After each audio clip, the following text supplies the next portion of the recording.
What's growing on, y'all? Welcome to the LIT G Podcast. I'm your host, Dino, from DEANO'S PHENOS, and we are waiting on the co-host. My partner over here, MassGrower98. So I apologize for being late. I'm still getting things prepared, set up, and having technical difficulties. So computer's running slow, and just thought I'd let you know. Now, let's blow.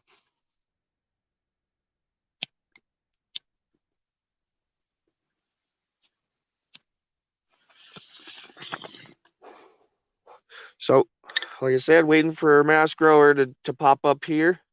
Um, Today's episode is labeled soil, but it's basically gonna be based around building your soil, and cover crops. I'm gonna huge portion of today's episode is gonna be based on cover crops, and I will be reading a lot from a PDF that I downloaded called Managing Cover Crops Profitably called Managing Cover Crops Profitably. So if you'd like to follow along on your little pewters over there that everybody's watching, or maybe your phone or whatever screen you got in front of your eyeballs, you can find that on the SARE.com or SARE.org, one of the two. Don't quote me on it. I would be able to give it to you if I had my computer out here, but waiting for it to charge a little bit more so I can at least get a good hour of time off of it. So I should have plugged it in last night and charged it. I thought it was more charged than it is. And then it's fucking running slow as shit. Need to clean it and factory reset it. And if that don't work, probably just upgrade to a new one. Although it's only like 2 years old, 3 years old. i7 core or whatever. Yeah, so waiting for MassGrower98 to get here. And yeah, I was just checking out Mark Rebele, his channel. He is live right now doing a little jam session, and he'll probably do some phone call or something that I'm probably gonna miss again. But yeah, he's live. His channel is always fun to watch. My wife thinks I'm weird because I watch some dude loop music in his underwear. Hey, dude's got good music and he's getting down. Makes good music. So let's pack one up. Yeah, bird.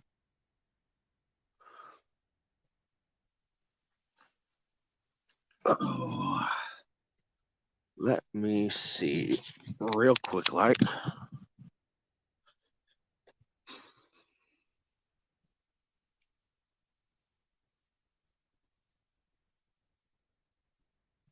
Haha, wait, what?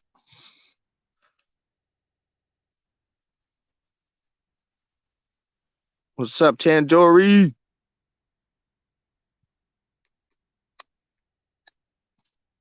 Waiting for mass. Hey, if you would and could help out a little bit for me, if you could send out an invite to everybody, um, Brain Jerk and all of them's and everybody in the community, that would be fantastic. Excuse me, dang. Did I put my coffee inside? I did. I think I'm gonna go get my coffee, go check my computer, and if Mass don't get in here,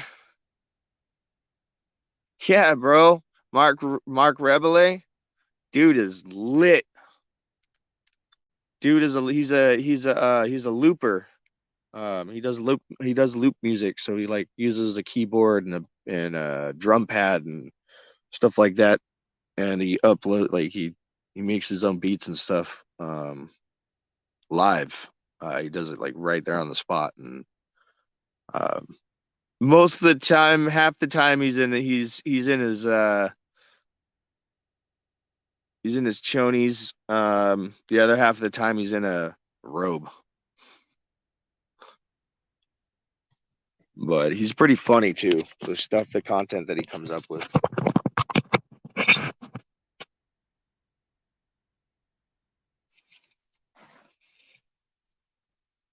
Waiting for this mask guy. Where the fuck is he at? Told him we was live today. Scoot y'all closer and put something up underneath this speaker.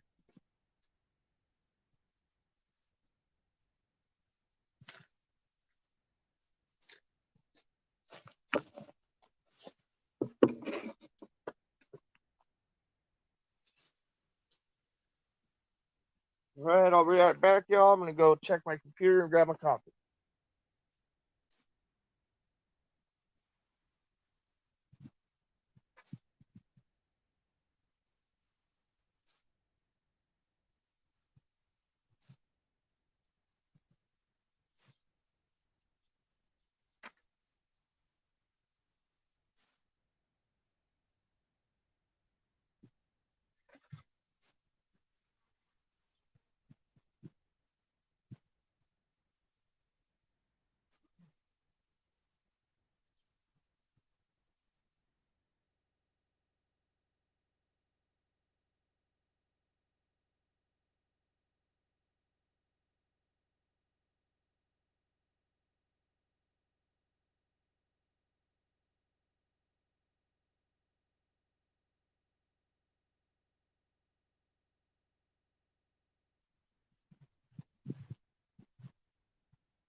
Thanks, buddy. Really appreciate that, Tandoori.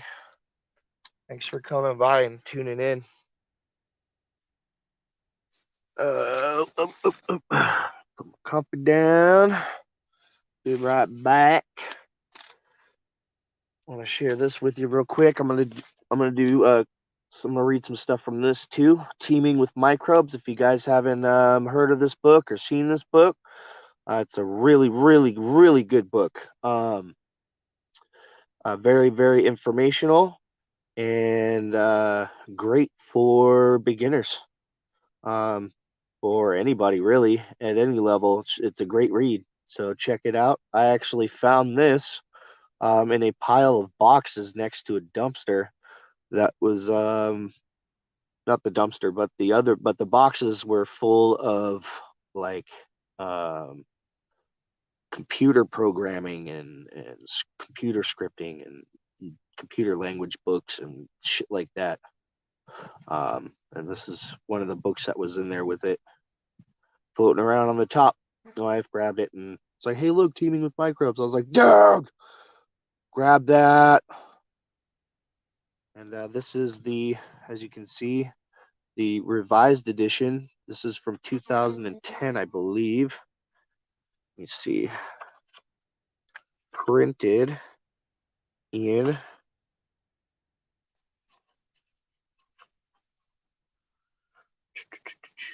let's see, yep, 2010. 2010 version, published in 2010 by Timber Press. So check out this book for all of you that really like to get into your soil, or for those of you who don't understand soil and would like to understand it a little bit better. The Black Dog seeds are Valley Fire mixed with 707 Black Dog. But like I was saying, this is a great read. Great for any level of grower. Very informational. It gives you great understanding on our soil, and that is what we are talking about today. So I will be right back shortly, and then we'll get into the show. Hopefully Mash shows up. If not, then we are going to start with Adam. So be right back.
All right.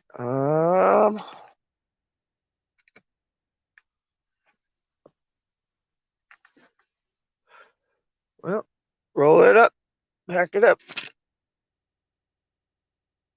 We're gonna smoke one and roll one, and hopefully Mass shows up. Tandori, have you heard from Mass this morning?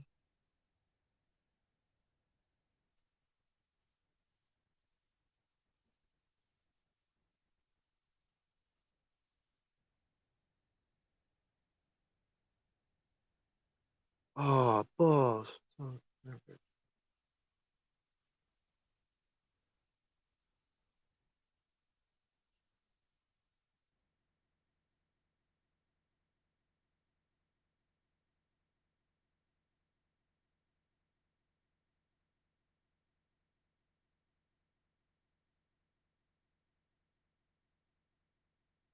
I'm gonna post this on my Facebook real quick.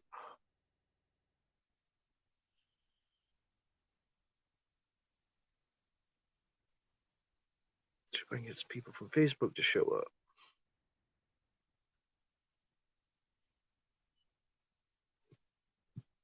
I meant to do it earlier. Hang on, y'all. Apologize if it backs out and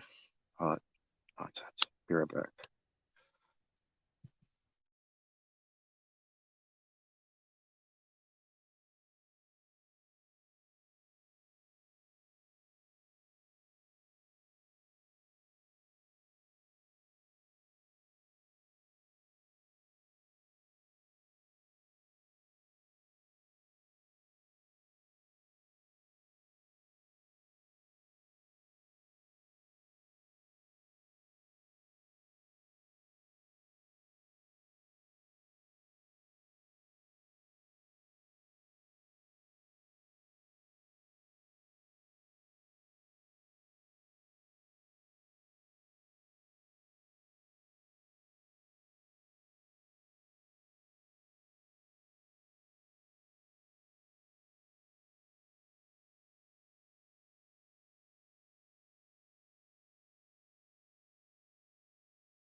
All right. Well, let me actually.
I'm down, Tandoori, so down.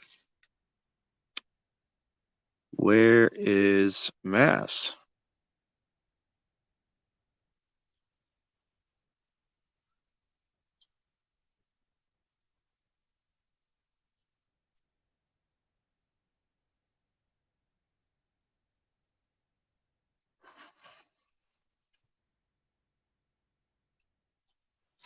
Hey, if I don't know how to share this on Instagram, so if you could do that, I don't I don't know. I don't know how to do it on Instagram.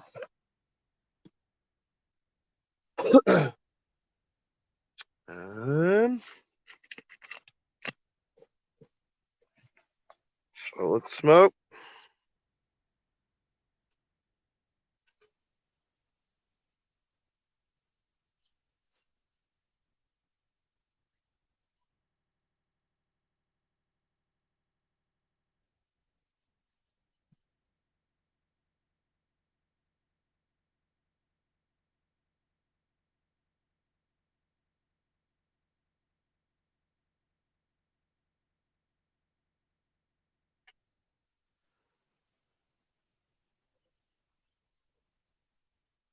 Anybody tuning in?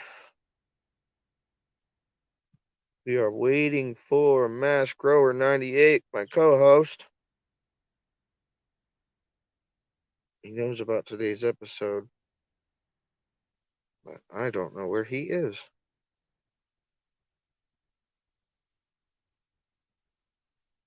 Maybe he was up late last night shooting rats. Don't know. I was not. I was getting some sleep, trying to get prepared for today's episode. And I'm still unprepared. As you can see, I was late.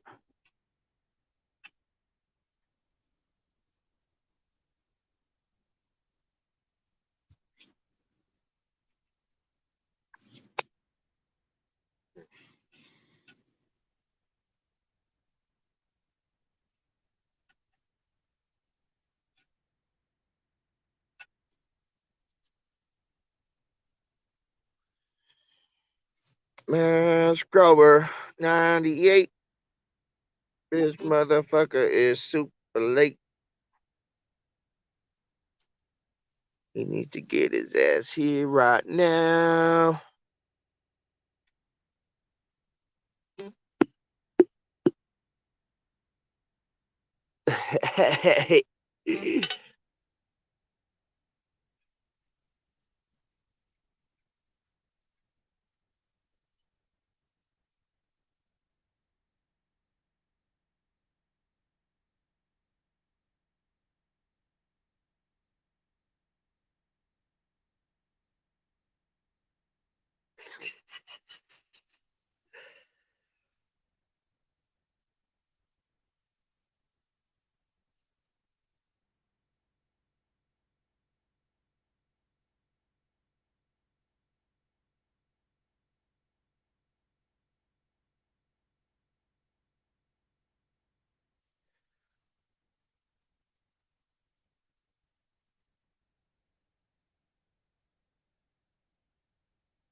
The fuck you mean you forgot, Mass? He literally just messaged me. But my bad. My bad, bro.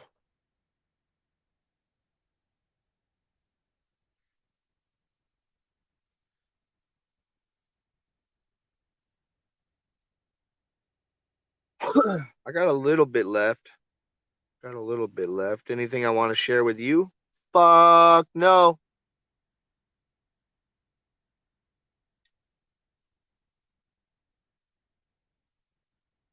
I want your left testicle.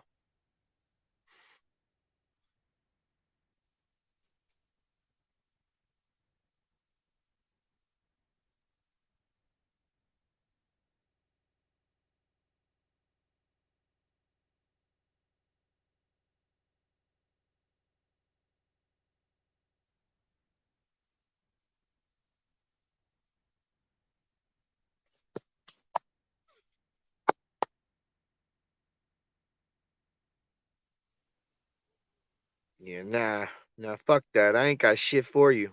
I ain't got shit for you, homie.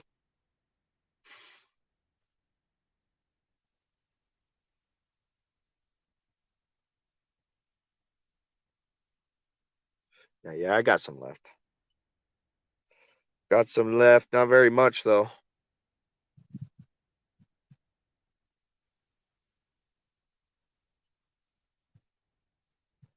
Not very much. Is he here yet? Ugh, gift. Nope.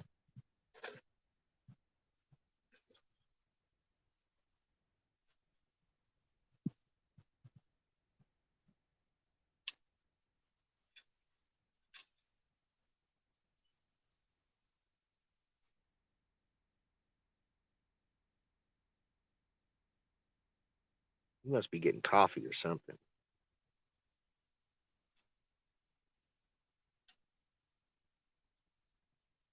Do do do do do do do.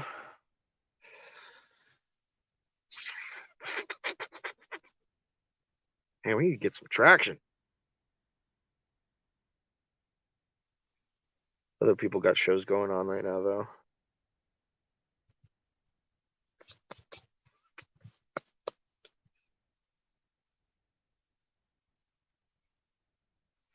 Love the smell of this cherry, guys. So good.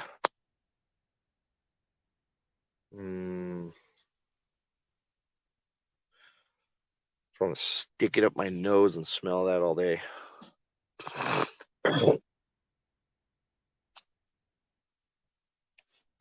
Alrighty then. Did I bring my grinder? I did not. Okay, fiance owns the rights, so that worked. What?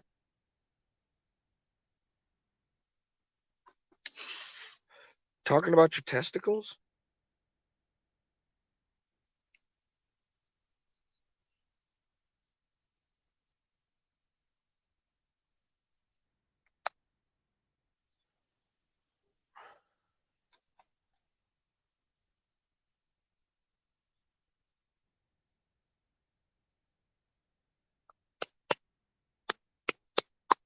I'm sure we could work something out.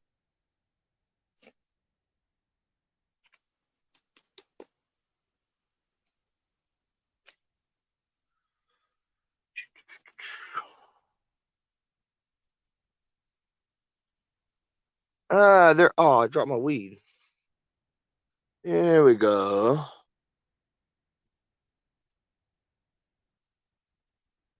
Add to stream. Yo. There we go. My bad. Yo. What's up? Yo-yos. I was just commenting backstage. Totally forgot.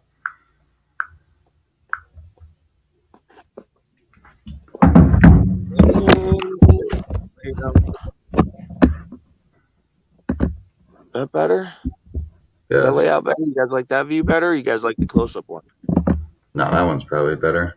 Yeah, my bad. I totally forgot. No worries, bro. Better late than never, though.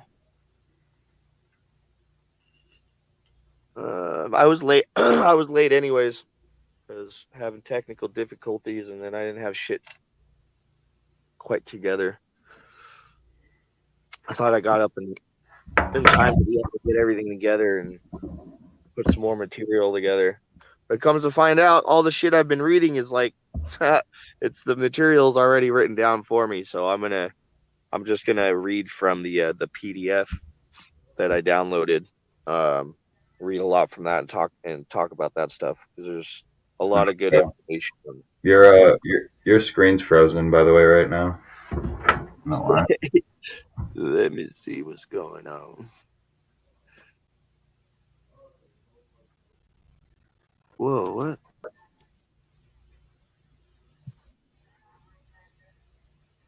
Audio. Let's go change audio.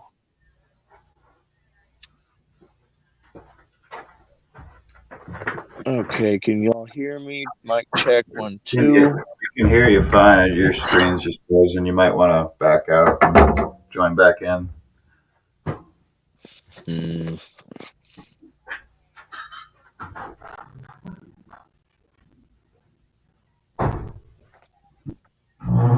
How about now?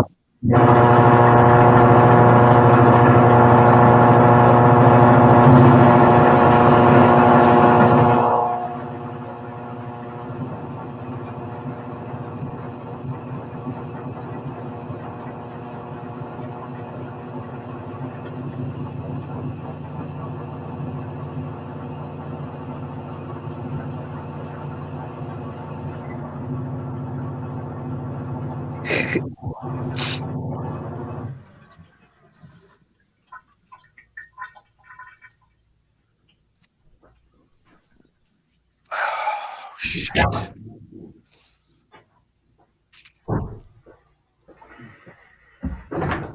All right. Yeah, you're good now. All right, hang on. I got to go grab my laptop and. All right, I'm just packing a bowl and grabbing a water. All right. What up, Tandoori? Right. I'm the Indo grower at the moment. I am Dino. Some.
Yo.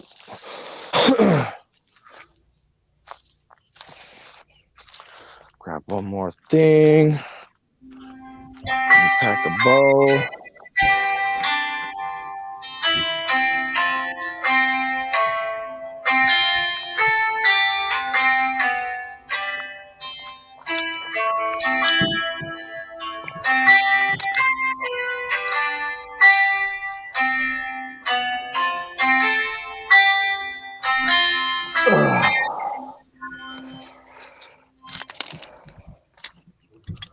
All right. Sweet. Fits perfect.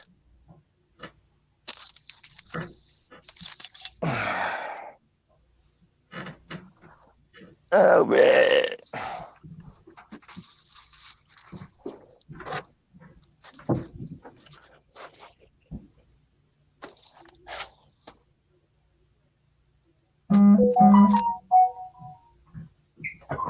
That's just not safe.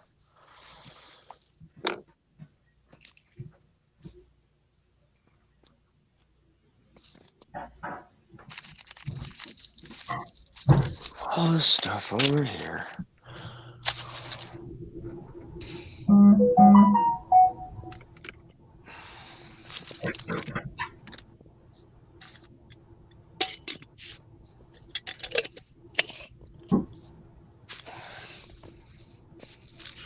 All right. Scoot this over here. Oh,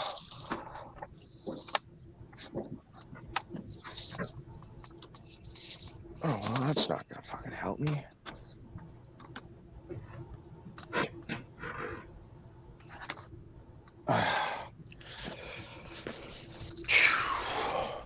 76%.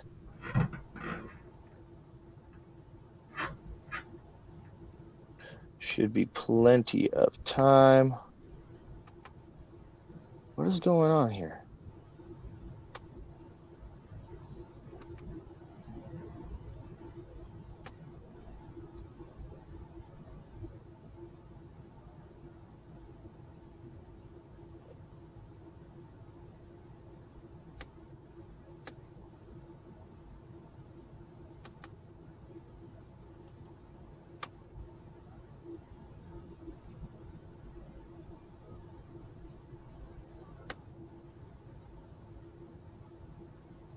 What the fuck?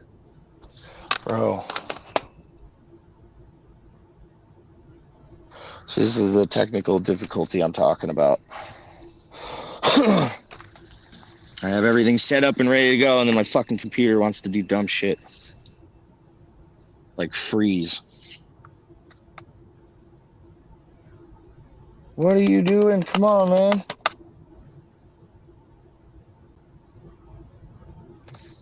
Running slow, freezing for no damn reason.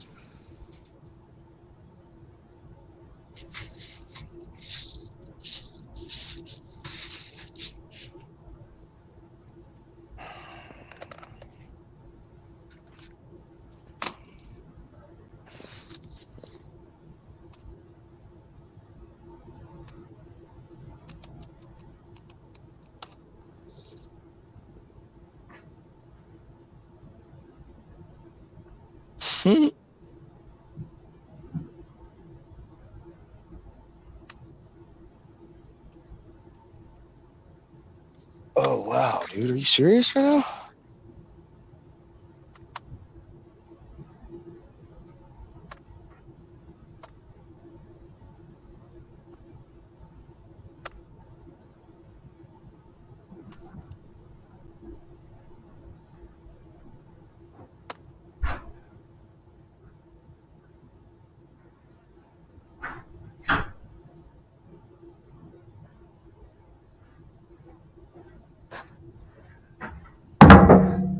Fucking Microsoft Edge. Fucking slowing down my computer. I don't even use your stupid shit.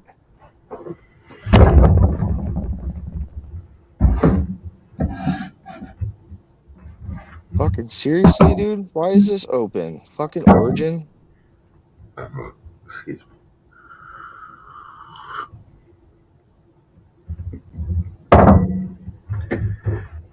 So how you're planning on having this episode be pretty long anyways, right? Yeah, I mean, this opening is a little long, but it's fucking. Yeah. I'm gonna fucking find the closest bridge and throw this fucking computer off of it. Yeah, I like totally forgot about our podcast this morning. I like woke up No worries, man. and I saw the messages and I'm like, oh shit, we're live in the garden. I gotta get the fuck downstairs.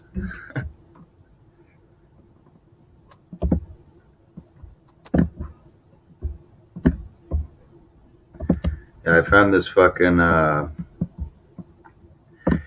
been like looking at this one spot to possibly go fucking gorilla next year, and like it's so good. Fucking, it's like it really doesn't really get like grown out until like June, July, and like I'm surrounded by like 12-foot like fucking bushes with like bees fucking hovering everywhere. I'm excited for that. Stomp it out, Dino. It needs a good beating. That's what Tandoori said. Yeah, I'm fucking about to, bro. But come on, man. What the fuck? Oh, dude. I hate technology. I fucking hate it. What's wrong with your laptop?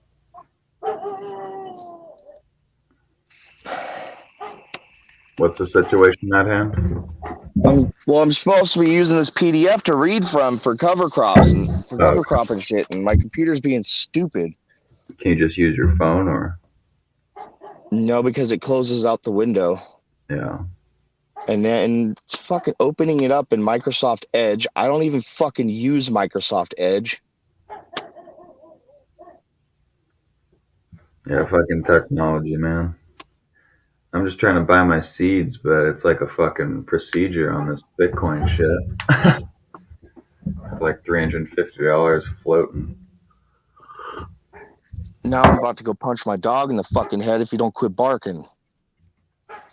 Apollo, shut up!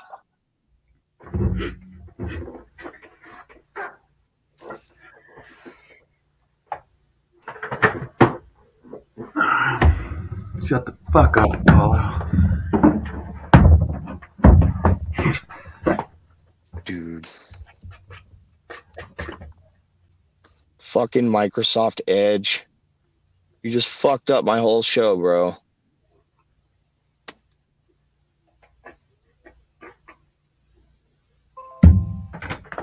Optimizing PC. Well, you're not doing a fucking good job.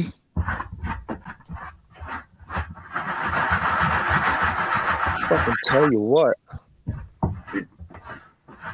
Do you need like connection or something to see what you're trying to read, or is it a connection? No, I downloaded it onto my computer from my phone, and it's just being fucking stupid. Yeah. Like it was like I just pulled it up. Oh my gosh. And it was fine, and then it just decided to freeze.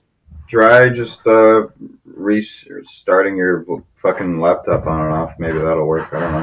Yeah, that's what I'm about to do, because this is bullshit.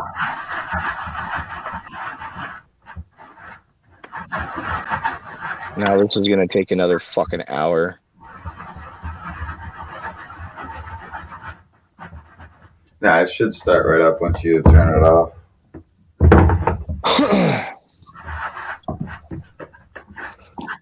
It doesn't help that I've got a terabyte of space that's only got 109 gigabytes left, but same fucking time, like, dude, this isn't a phone. Yeah, I got a Google Chromebook for a laptop. It was really cheap. It was only like $300. But if you're trying to do it with a laptop, Google Chromes aren't going to be able to run like so much, you know?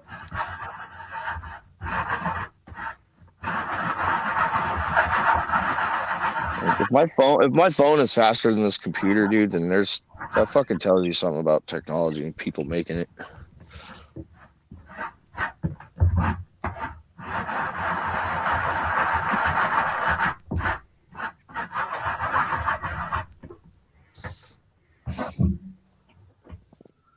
And that's the shitty thing about my phone. I can't pull it up. I can't use my phone. Can't use my phone because it closes out the page. It closes me out. You're like frozen again too. Yeah, dude, this is fucking bananas, dude. Am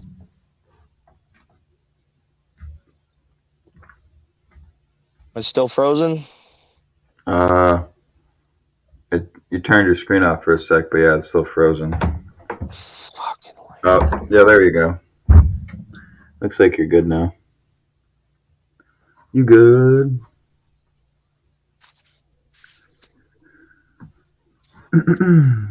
God damn, by the time my computer restarts and gets loaded up, I'm at like 20% left on my fucking computer. Like, just fucking restart already. It's easy. There you go. Cut the power to all your shit and then fucking reboot. Oh, damn, you really have to compute yourself to fucking turn yourself off? That's fucking retarded.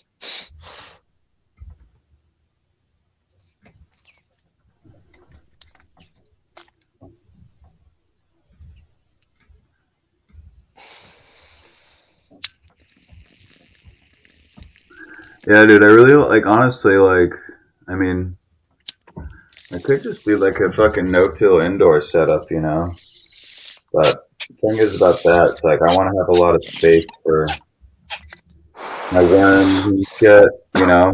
So if I were to do indoor no-till, I'd probably have to do bigger pots, which I don't want to do. No, you're 10 gallons. Yeah, I guess 10 gallons could be all right still. 10 gallons, fine. Get some drip trays for the bottom. I think I might be doing more of like a sea of green setup though. My buddy's a big indoor grower as well, so he was giving me some tips, like to conserve electricity and to get the fastest turnovers that I can. I'm just gonna fill out my whole basement with like 2 to 3 gallon pots. Smaller than better. Smaller the better, and most likely 2 gallon pots. And then just cover a lot of room, um, and pretty much just like grow the plants out to where they're only like 2 feet long, and then just I'm gonna keep the light cycle on 12-12 permanently, and so I never change it. Once they're sexually matured, they just go right in the flower, um, and yeah, this way I save electricity like that. And I'm still getting fast turnovers and good yields. Just doing the SOG techniques, sea of green. Motherfucker.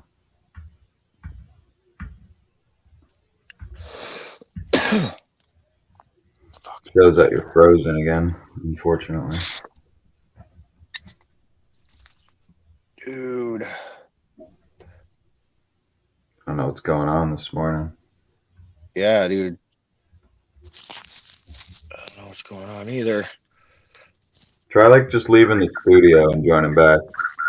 Turning your camera on and off normally doesn't work. If you leave this up, it's working now, but if you leave the studio and join back, it might fix it. Refresh it. Now it's me on the big screen. Yeah.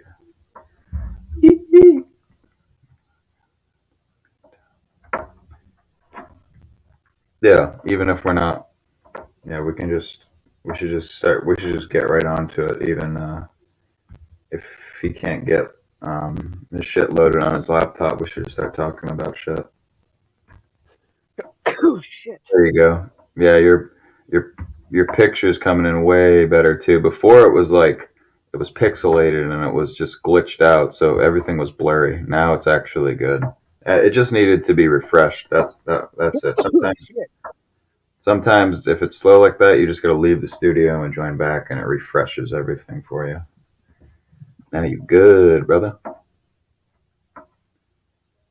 Nah, your screen on the phone's good here. Now I don't know about your laptop, but yeah, Tandori just said we might as well just start talking about it, even if you can't, see it. So Yeah, I'm about to just get into it. I'm smoking over the bowl. I'm gonna stop fucking sneezing. Yeah. Oh. Alrighty then. Get this open.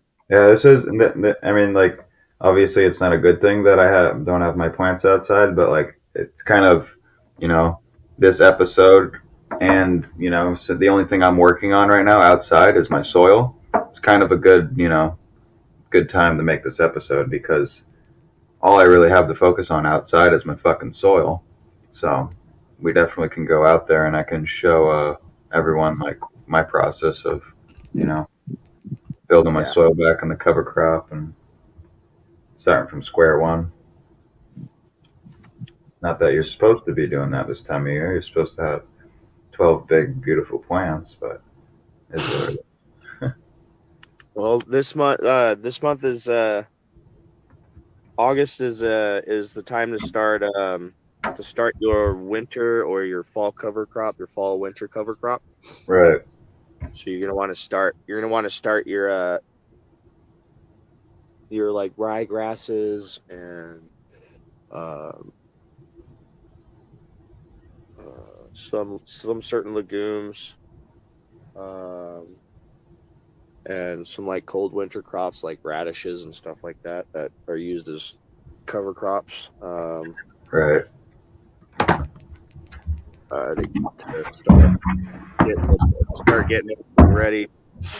And that way when winter comes around, everything naturally dies off, and then adds another layer to the soil, and then Yeah, you just repeat the process over again.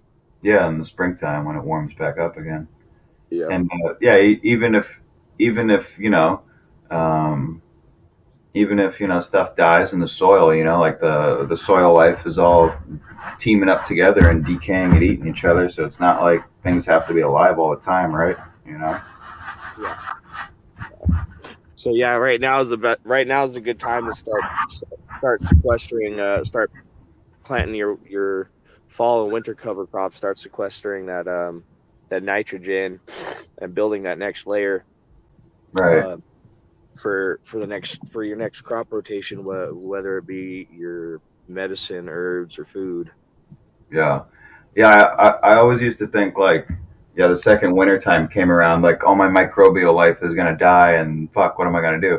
But like, really, that's okay, right? I mean, it's like if it's dying, it's feeding the soil, and next year, it's like Well, fuck. that's the thing. Your microbial life will stay alive. It'll just slow down Right. over winter time.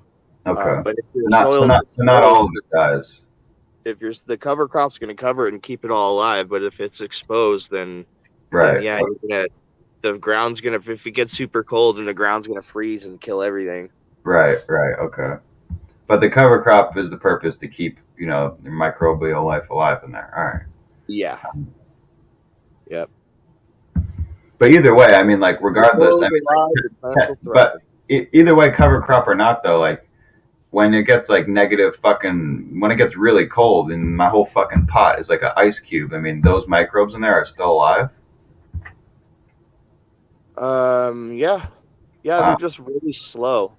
Right. And it's like I don't know about like on the out like the parts of your pots outside that are not covered by soil or covered by cover crop. Um, but anything that's on the top, is going to be protected. Okay. Uh, Yeah, I guess for it the just really matters for how the thick. most part, Yeah, saying I you need have a that. nice healthy thick layer of mulch on Right. the top, Yeah. protecting the soil. Right. If I don't have a thick layer of mulch and cover crop, then the cold's definitely going to get to the microbes and shit, and it's not really going Well, to work out for me. yeah, no, yeah. But yeah, that's one of the main purposes of cover crop is to build an armor layer that protects the soil, protects all the arthropods, um, and the microbiology in the soil over winter when the ground is likely to freeze if you're in a cold enough area. Oh yeah, it definitely freezes here. It gets below freezing for sure. It gets cold, sir. Here, let me tell you. But this time in January, instead of sitting there waiting to pop seeds, I'm gonna be in my fucking indoor grow room, like woo, woo, woo, chopping buds, fucking having a grand time. I'll finish that up, and then I'll get right on to the outdoor season in February. God, get out of here, Spotify.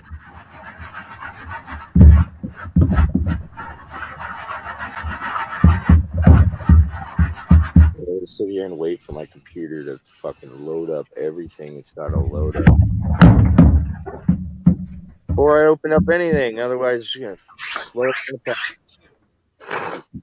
Well, I mean, just like we've been doing, I mean, even if you can't load that, I mean, it's even if we're talking about soil, that's good, Yeah. with whatever's on top of our whatever we can come up with on the top of our heads, still talking about soil. Wing it. Wing it now.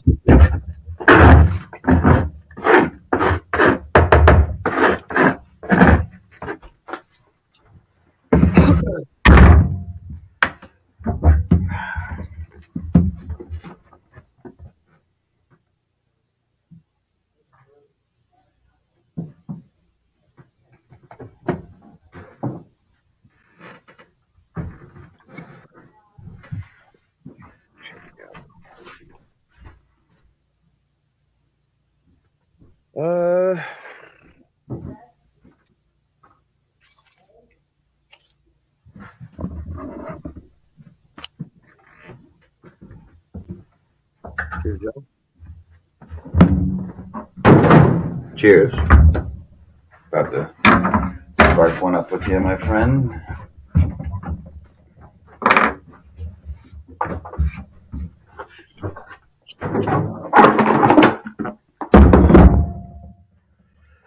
Ready. Glass of water.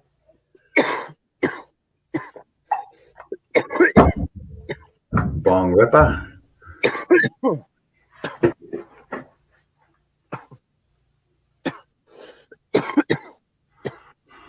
Lungs cleared.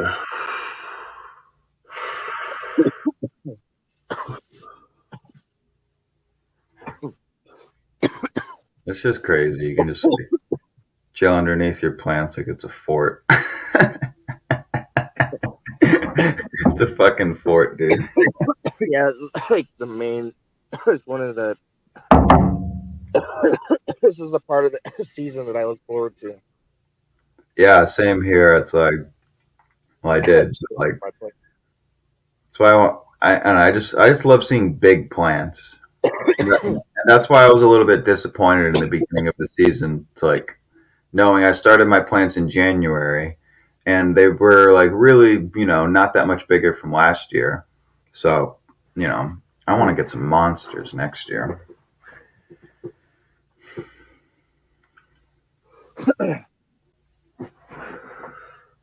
Cheers. Cheers.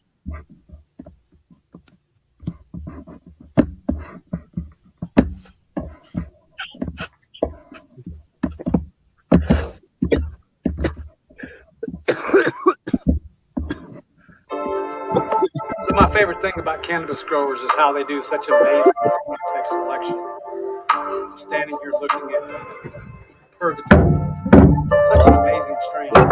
Monetize this if we own music. Got me started here in the garden. And now she's listening and smelling. But for y'all, any of y'all who don't know, that's Mendo Dope that he's listening to. So, What a great job of human type selection. song's called Pheno Hunters. I heard they got some bomb out here. They'll take a peek in this garden. It's like, fire.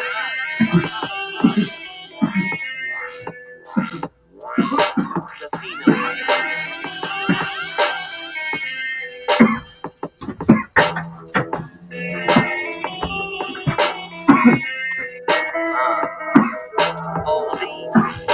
The Pheno Hunter.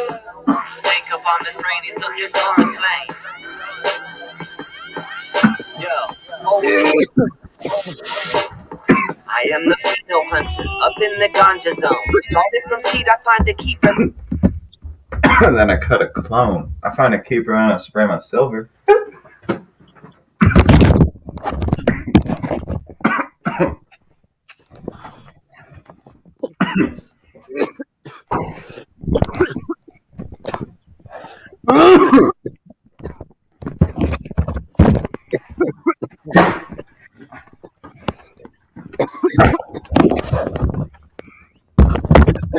Oh, man.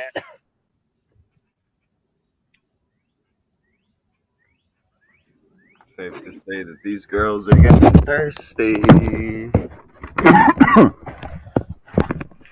The thing with my bigger plants, I could never let them dry out. It was like impossible. It was like, it's like fucking, would never be able to like, fucking, some would dry out, some wouldn't. Weird.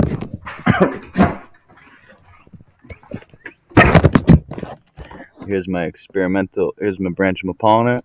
Bottom branch. Took off all those fan leaves.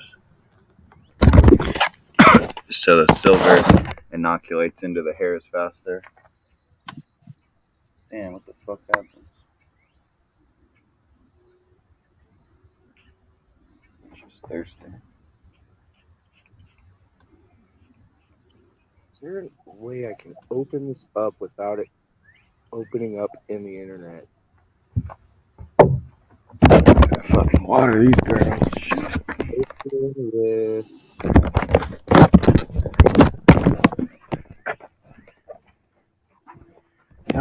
Come on. All right. Well, my computer's fucking around. I'm gonna read this thing by Elaine Ingham. It's the forward part of teaming with microbes. And it's by Dr. Elaine Ingham.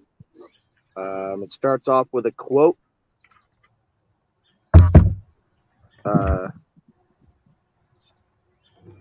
Sung in the tune of the Teddy Bear's Picnic. I got you. If you go down in the dirt today, you better not go alone, for today's the day the nematodes have their picnic.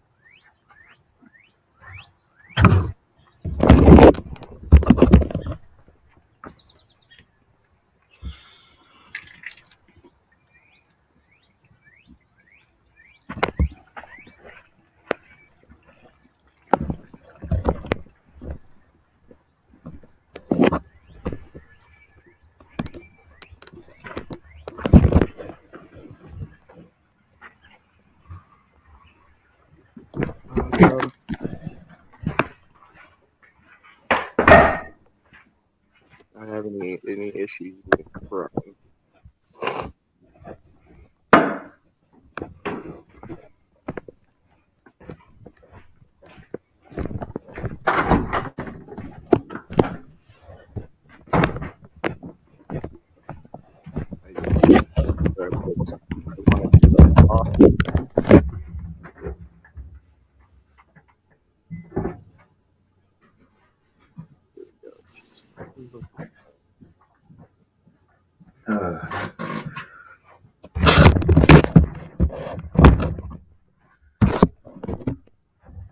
So you got a page up by Elaine Ingham. No, I'm gonna read this forward.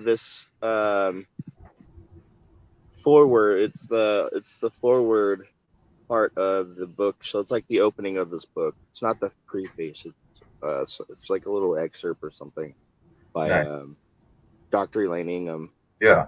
Nice. Out of the book Teaming with Microbes, the revised edition, printed in 2010. Oh, okay. Yeah, I have the book Teaming with Microbes by Jeff Lowenfields. Yeah, that's what this is. Okay.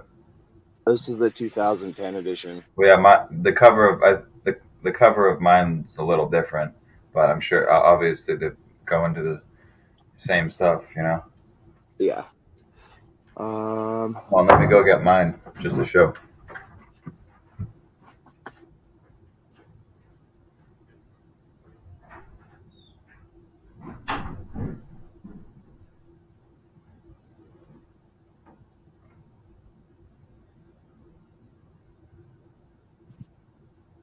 All right, y'all. Well, I'm not having technical difficulties with this PDF anymore.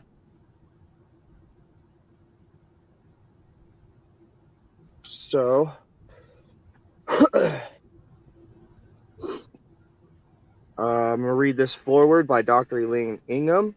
It says, when you are bored looking at soil from urban lawns, making up words to popular songs is always good. Soil shouldn't be so boring, but urban landscapes mean dead dirt. It means being bent over a microscope for long hours looking at nothing but inert particles. Boring. And so we make up words to songs. You got your book? Here's mine. It's the exact same one. Because like Nice. what you're reading, I could already remember like the beginning of this. It's just a different cover. Cool. Real soil is active, alive, moving. Critters everywhere doing interesting things. No need to invent lyrics to old songs. No hours staring through a microscope looking at micrometer after micrometer of boring, nothing happening. Instead, after just a few seconds, movement, life, action. Urban dwellers and other growers have been pouring toxic chemicals into soils for years without recognizing that those chemicals harm the very thing that make soil healthy. Use, use of toxics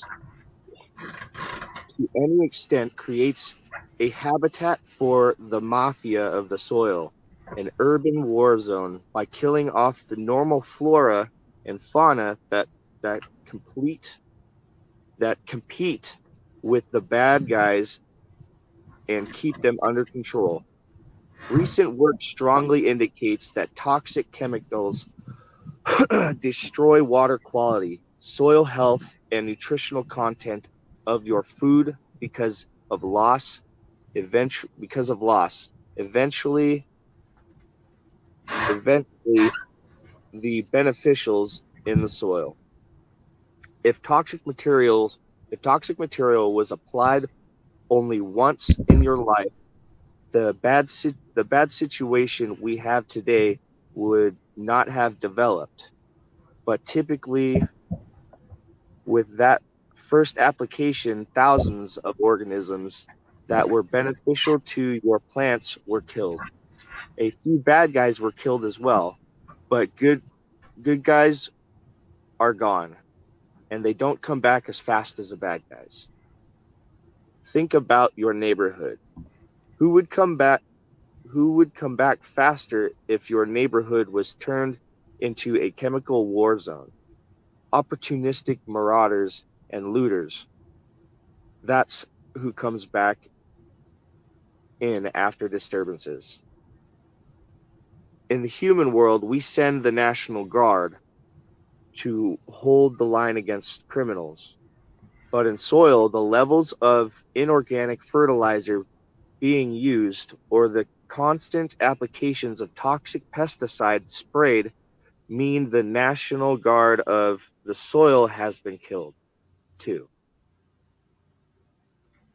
We Right. have the we have purposefully we have to purposefully restore the beneficial biology that has been lost. Compost tea. Where yeah, I'm right with you here in the book too. exactly. Where will the new recruits come from? You will have to add them: bacteria, fungi, protozoa, nematodes, earthworms, microarthropods. Back to your soil. Roots of plants feed these beneficials, but to make sure that the beneficials get reestablished, care packages may need to be delivered.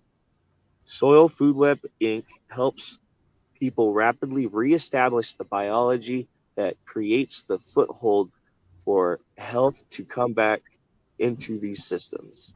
And this book describes these hardworking members of the front line of defense for your plants. Where do they live? Who are their families? How do they send in lunch packs, not toxics, to help the recruit along? Win back your soil health. Put nothing put nothing on your soil if you don't know what it will. This is very important right here. When I was reading this, when I started reading this yesterday, uh, I really want to put emphasis on this, because I know of some new growers right now, and I know that there's a ton of new growers out there that don't want to take, or they want to take people's information with a grain of salt, and they want to do things on their own, and it's not going to benefit you in the long run. Believe me, all you're doing is building bad habits. So take people's input to you on how you're growing, um, with stride and consideration, um, because there is a lot of information out there that is not in books. Um, And some of those books, some of that stuff you're reading could be outdated or could be misinformation. So take all forms of information, due diligence, do your research. I couldn't put more stress on that. Do your research. Have an open mind, especially when it comes to growing, especially using the no-till method, because this is still fairly new with the public. You know, the scientists like that have paved the road, like Dr. Lean Ingham and Jeff Lowenfels, you know, and Wayne Lewis and other scientists alike, uh, who have made these discoveries for us. Um, these people are where these are the ones that we should be listening to, as far as working with our soil. So, you know, for any new growers out there, you know, do due diligence, do all the research you can, and you know, uh, don't use anything that's got chemicals, anything from a bottle, especially if you're practicing a no-till method. You shouldn't need to use that stuff. It's salty. It's not good for the soil. It's not good for the microbes. Yeah, it'll help you grow some plants, but in the long run, you're only hurting yourself because you're hurting your soil. So I want to put more emphasis on this, what I was reading yesterday when I started reading this. Put nothing. I really want new growers to listen to this. Put nothing on your soil if you don't know what it will do to the life under your feet. Put nothing on your or in your soil if you don't know what it will do to the life under your feet.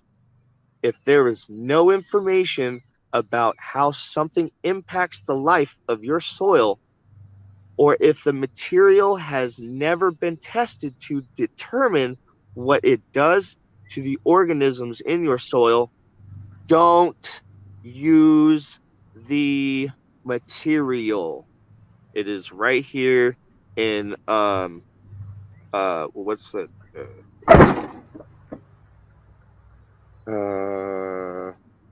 slanted print.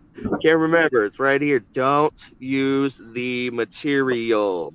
But with that said, there is material out there like Miracle Grow that you don't want to use. There is plenty of information on it, and a lot of that information is detrimental to that company because they are a big box major supplier, a corporation that has helped pave the road for the rest of those mega corporations that have poisoned the earth with their salts and their bullshit lies.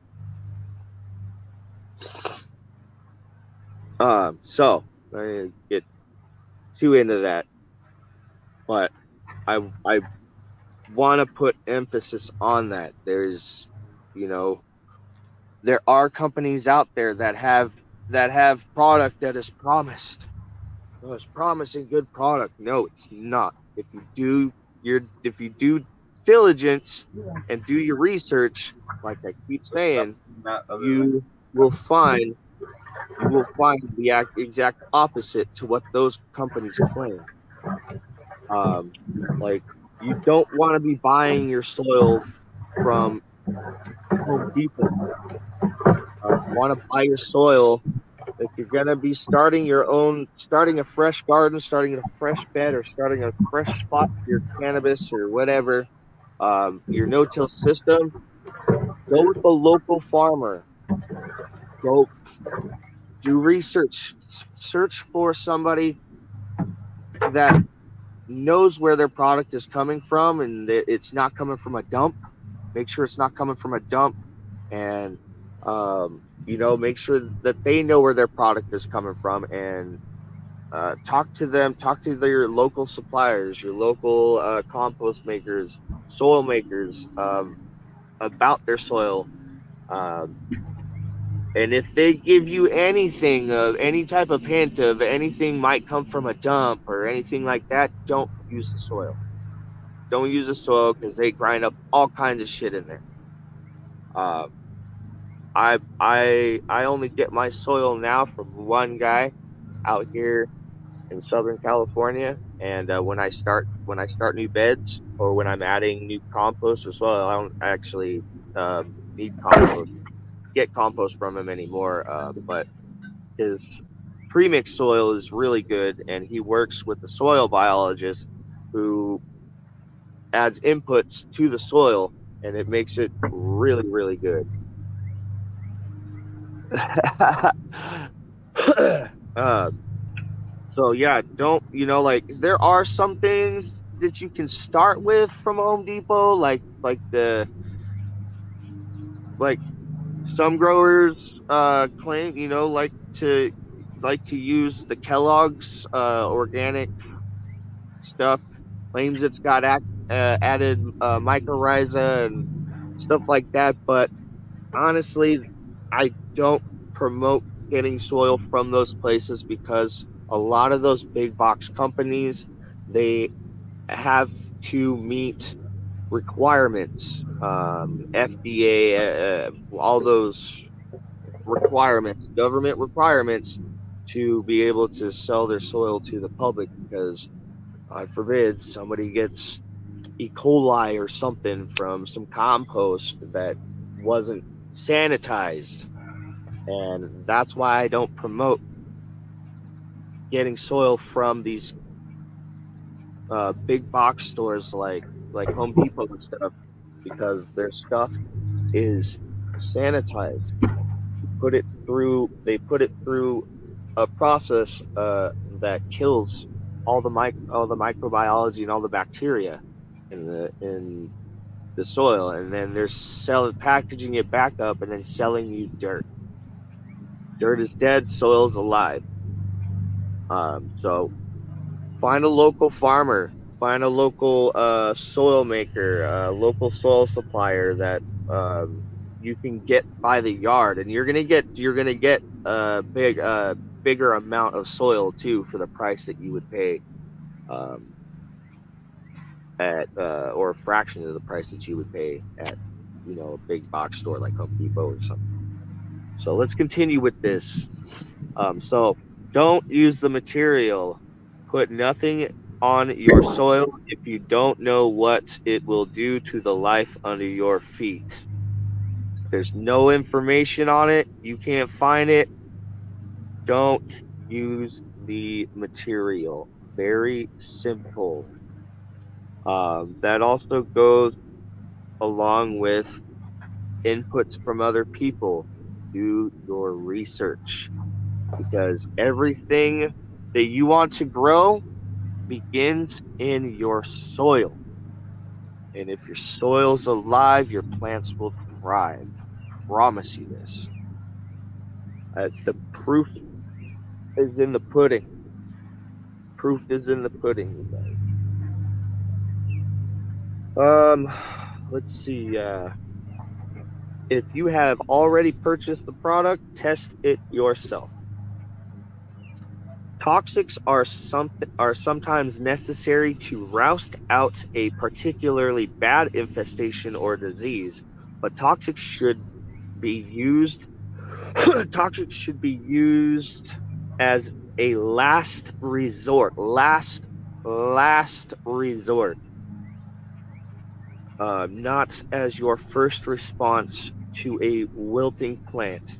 If you use toxics, then remember to replace the good guys and send in some food immediately. Reestablishing the proper biology is critical. You may lose a few battles along the way, but persevere and you can win. Think strategically. How can you help deliver troops, food, medicines, and bandages to the front lines of the battle between beneficials and diseases and pests in the most effective way? The directions, at least to the best of our knowledge, are in this book.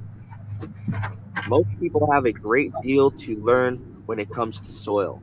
I was just talking to a customer about this yesterday, and what I've discovered with people growing stuff is their confusion with their soil. People don't understand soil and nutrient uptake for plants. Um, and so they're just like, oh, why do my plant? I don't have a green thumb. I don't have a green thumb. Yes, you do. Green thumbs. Like I was saying yesterday, if you have a working able brain and body and two thumbs, literally, you have two green thumbs. Just takes a little bit of know-how and willingness to want to learn. Um, so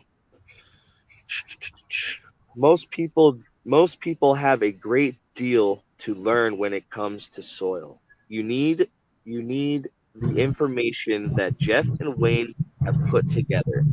They also make their lessons about soil health enjoyable. They present, they present what could be deadly dull and boring in a way that is exciting and understandable. Instead of your having to work for years and years staring through microscopes, as many colleagues and I have done in our efforts to understand soil biology, this book gives you an overview of what has been learned. The work of many scientists is brought together in this book in a way that allows the complex story of life in the soil to be easily understood. I hope you will join us and help to learn how to return health to soil and therefore the food you eat. The instructions are here. Dr. Elaine Ingham, PhD, President, Worldwide Soil Food Web, Inc. www.soilfoodweb.com. So that was the forward to this book that I read. I will be reading more from this book on this channel. I will also be reading some stuff or giving a lot of information from this book on my other channel, DEANO'S PHENOS. I hope y'all can hear me and the mic's not blocking out too much of my voice for the book. So you can cheers. What's up, TK? But yeah, like I was saying, I will be reading more from this book on this channel, and then I will be just regurgitating information on my other channel, DEANO'S PHENOS. So keep an eye out for that, so you can get learned. I would not steer you wrong, people. I will not I will not steer you wrong. Couldn't pay me. You couldn't pay me now. Actually, if you gave me $1 billion, I'd attempt to, and then I'd just be like that. I'd use it to do something else. I can't give this information, especially when it comes to growing your own food and medicine, and being self-sustaining in this existence. Yeah, this is a great book, Teaming with Microbes. Check it out. There's also another version of it that Mass Grower has, but this one I have. This is the 2010. I'll say it again, 2010 version, and I found this one next to the dumpster. In the boxes full of other nerdy shit. What are you saying? I'm saying I'm Yeah, we have the same book. It's just a different cover, literally. yeah, different version. Yeah. Yeah, that's what I was telling everybody, that you have a different version. Yeah. But yeah. But no, So what you were reading is the same exact.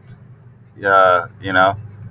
Yeah, I'm sure they used it in all their versions. So I can keep following along with you. I'm just watering these girls. They're super thirsty. Almost done. Yeah, no, for sure. I'm gonna start going into this PDF. So yeah, just continue what you're doing, man. All right, yeah. So everybody who's watching, I'm going to be reading from a PDF that I found on my own. There is a guy who I watched a video yesterday on cover crops, that suggests this same PDF, but I found this on my own searching cover crop stuff. It's called Managing Cover Crops Profitably. It's a free PDF, very, very, very informational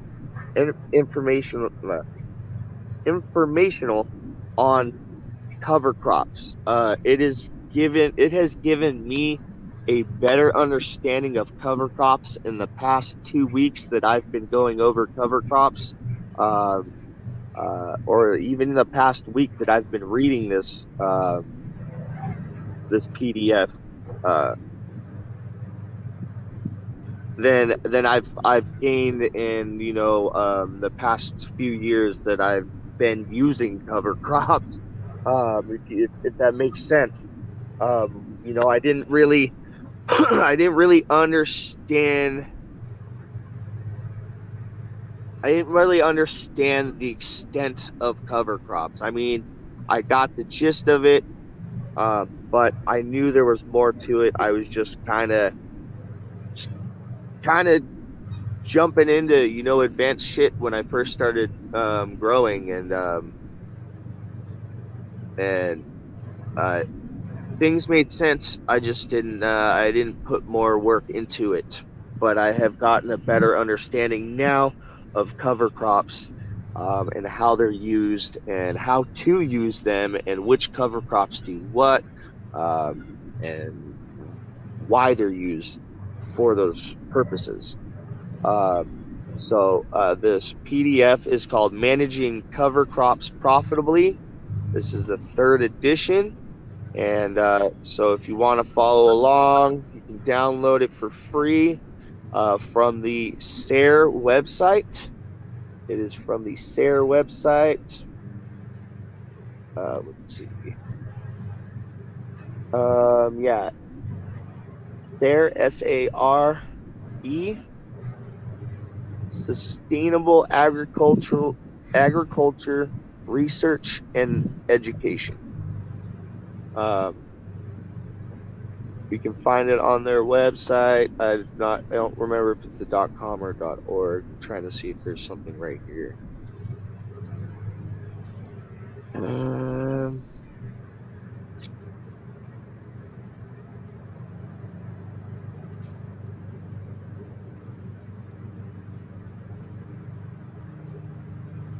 Yeah, I'm not seeing a website page.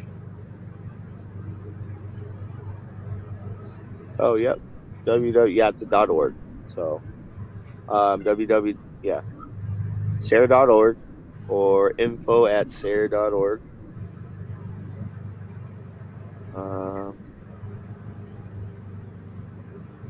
So yeah, and I will be going into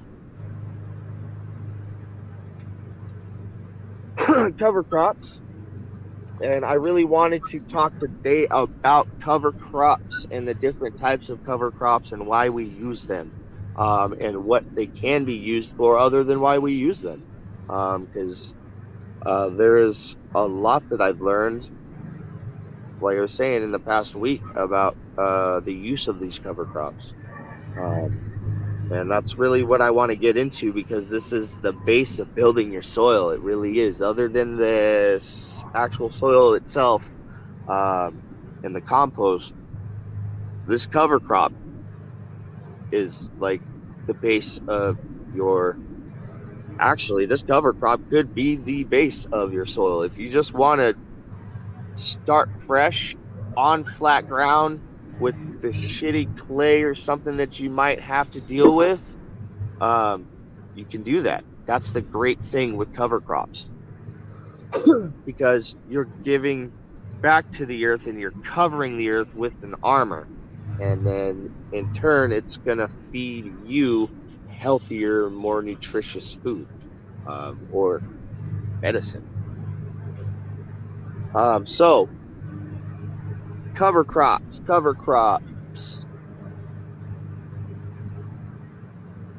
Let's start with this right here.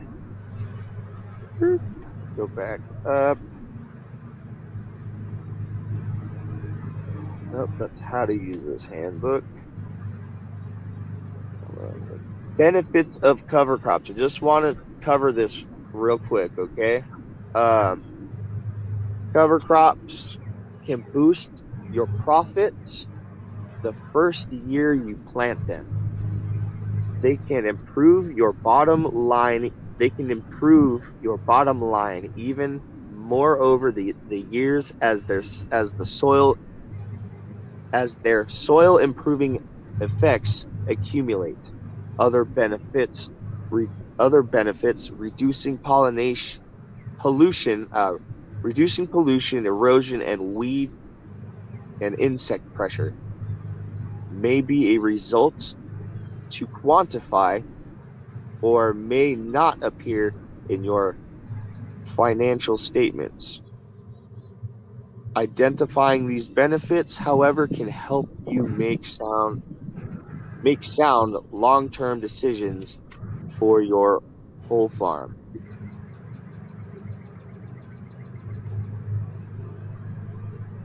Um, cover crops. Cover crops are plants used to cover the soil rather than to be harvested. Cover crops manage soil erosion, soil fertility, soil quality, water, weeds, pests, disease, biodiversity, and wildlife in an agroecosystem.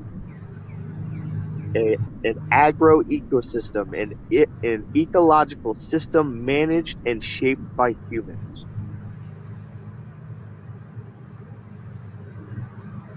Um, so things that things that cover crop will help with, like I just mentioned, trying to find it right here. The benefits of cover crops.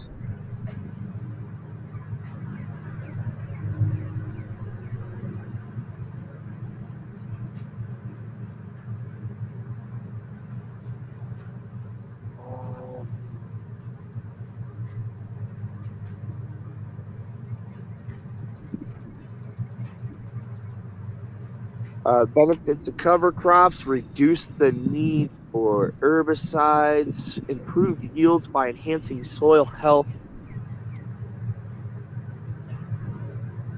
prevent soil erosion, protect water quality, conserve soil moisture, which is a huge thing in Southern California, or California, period. Help safeguard personal health, cumulative benefits, and have cumulative benefits.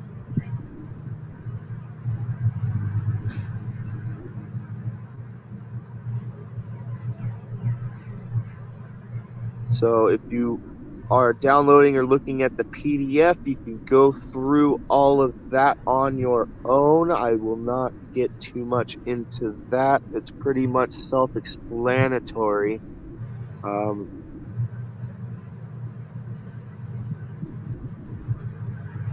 I mean, we're not building rockets here, guys. We're building soil.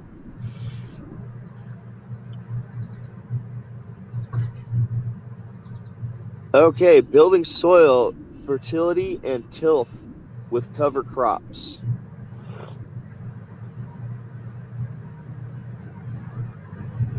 Here we go.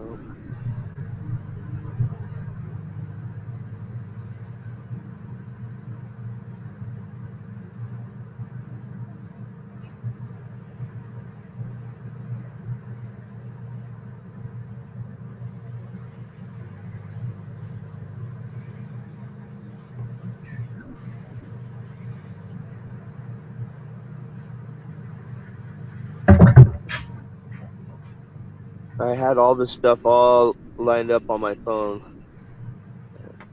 It's a little more difficult to find it on here. I can't just scroll, it won't just let me scroll.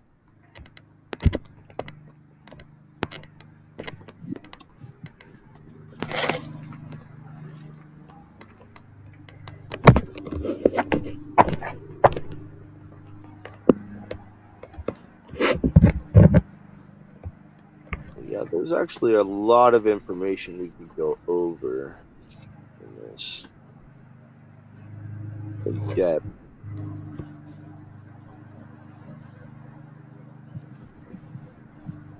But what I wanted to get into,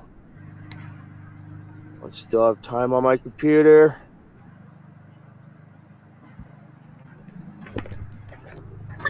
Talk about nitrogen fixation. Actually go over that. How much nitrogen? So cover crop fixes, some cover crop fixes nitrogen, some fix nitrogen more than others. How much nitrogen is fixed? A number of factors determine how much of the nitrogen in your legume came from free nitrogen fixed from the N2 gas. In this symbiosis, the independence of the rhizobia and the plant roots effective. See, okay, use the correct rhizobial inoculant for the legume you're growing. Make sure it's fresh, was stored properly, and that you apply it with an effective sticking agent. Nodules and nitrogen fixation will be low. So I wanted to talk about that a little bit. It's something that I realized with these cover crops and them not fixing nitrogen, and that is the fact that they need the right type of rhizobial bacteria or rhizobia bacteria in order to inoculate in order to fix nitrogen into the soil with little nodules or nodes in the soil, which should be noticeably present if you have a good healthy cover crop growing and it's fixed nitrogen into your soil, and then you just dig down a little bit into the root system, or if you just pull up some of the cover crop and you pull up the roots, you should be able to see nodules of nitrogen stuck on the roots, the root system. So it's not, if you don't have the right bacteria, you're just pretty much growing a green manure, and not really. You're just adding an armor layer, more or less, to the soil if the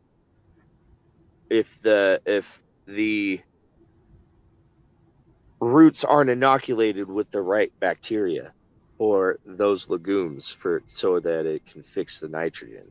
And that's something that I learned. I didn't realize that is that has to be applied in order to actually fix the nitrogen, get to be able to use that ability of the plant, of the legumes. I thought it was you just plant the cover crop seeds and it just does wonders. No, you have to add the input, unless the input is already there from previous years, or they're not knowing.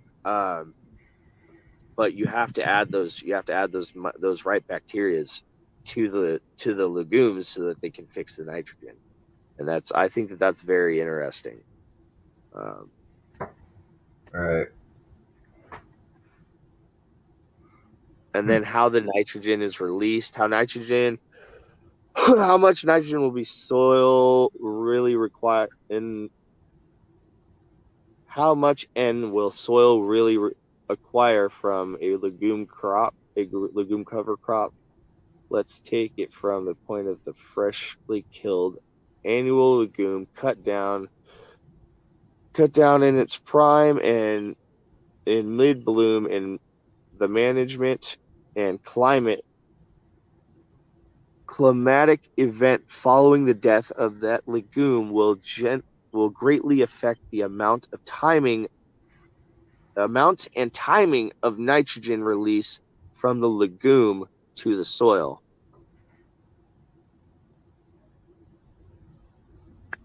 So in other words, if you cut your cover crop down too early, you're not going to get any nitrogen.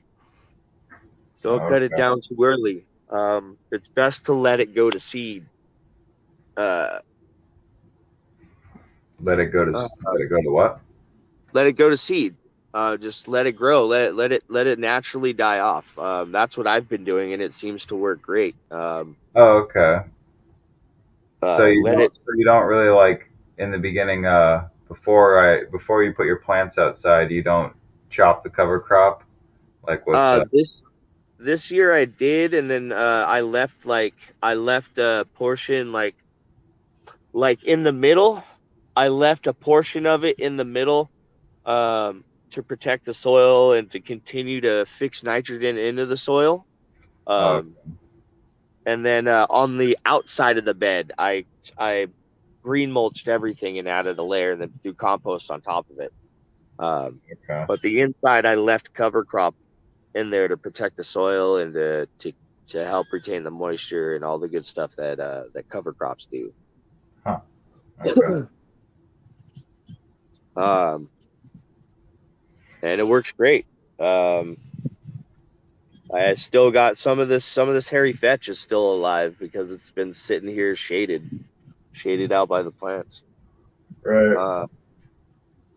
A shit ton of grass growing in some of these spots. But I'm about to lay down my winter and my fall and winter cover crop. Let's see.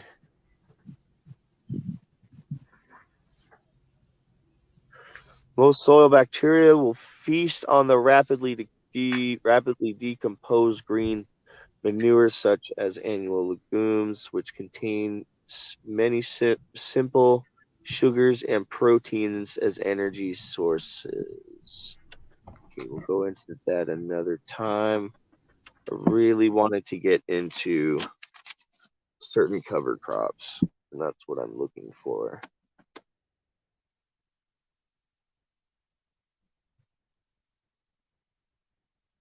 Managing pests with cover crops. Don't think that was that far.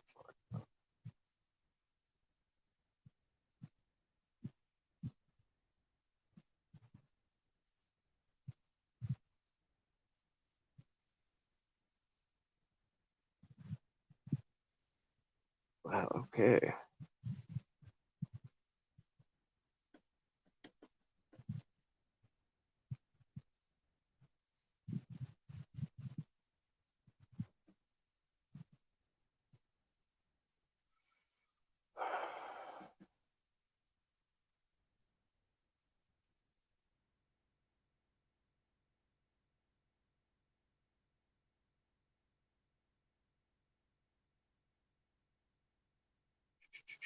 Selecting the best cover crop. Build a rotation around the cover crops.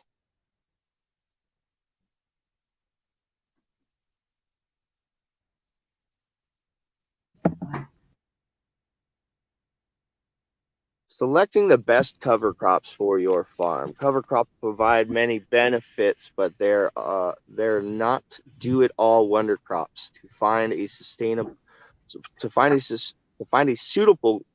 crop or mix of covers, clarify your primary needs. Identify the best time and place for a cover crop in your system. Test a few options. This book makes blah, blah, blah. Identify your problem or use. This is important. These are things I didn't really pay attention to when it came to cover crops. I really thought it was just a do-it-all wonder crop. I thought you just plant something to cover the soil and it's just, it does its thing. And it's not the way it necessarily works. Because there are different types of cover crops. There are grain legumes, annual legumes, perennial legumes. There are different types of grass cover crops, broadleaf cover crops. And each one has a different purpose, and each one has a different timing in planting. It's going to grow better during different times of the season, and it's going to do what you need it to do, or what it's supposed to do. It If you follow these guidelines, and you know your cover crops, and you understand how to use them, and you plant them right. And this is something I didn't understand about cover crops. Right. It just Hey, do you said, mind? I'm gonna thought go you out. just threw some cover crop seeds down, and they fucking feed your plants. Keep the soil alive. And yeah, they do in retrospect, but Here, can you accept me on my so phone? much more. There's so much more to it. What's that? Can you accept me on my phone? I want to go out in my garden. Oh, for sure. Yeah, just accept me on my phone. I'm gonna dip off the laptop Oh, here. yeah. All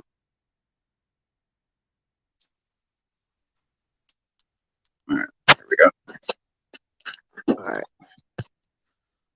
So identify your problem or use. Review benefits. Now I can go out in my garden, show shit. Yeah, for sure. To decide what you want most from a cover crop. Narrowing your goals to one or more primary and perhaps a few secondary goals will greatly simplify your search for the best cover species. Some common goals for cover crops are you can hear me provide good, right? nitrogen. Huh? You can hear me good, right? Yeah. Yep. Okay. Oh yeah. I couldn't hear you for a sec. All right. Common goals for cover crops are provide nitrogen, add organic matter, improve soil structure, reduce soil erosion, provide weed control, manage nutrients, furnish moisture conservation, mulch, conserving mulch. So furnish moisture, conserving mulch. You might also want the cover crops to provide habitat for beneficial organisms, better traction during harvest, faster drainage, or another benefit.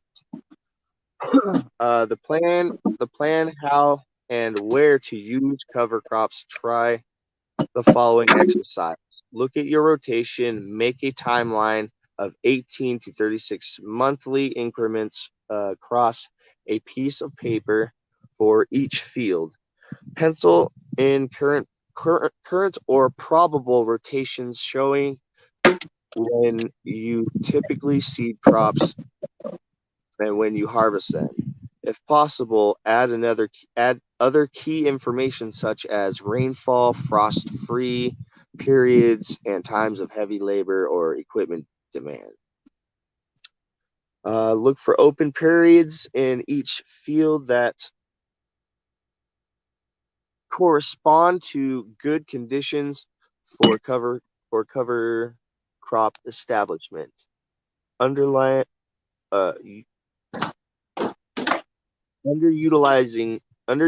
spaces, underutilized spaces on your farm, as well as opportunities in your seasonal work schedule. Also consider ways to expand or overlap cropping windows.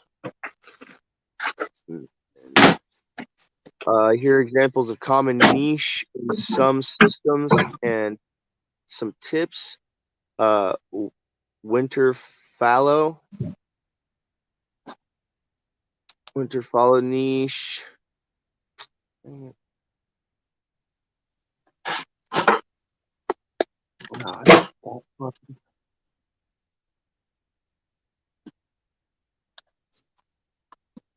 said winter fall niche.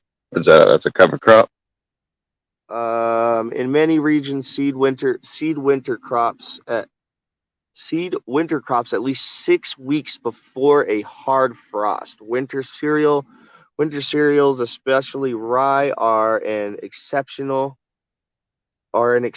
and can be planted a little later. If ground cover and nitrogen recycling needs are minimal, rye may be planted at least at late may be planted as late as the frost period for successful overwintering.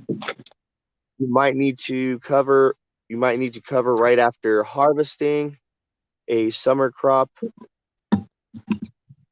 when the weather is still mild. In cooler climates, consider extending the window by overseeding. Some call this undersowing.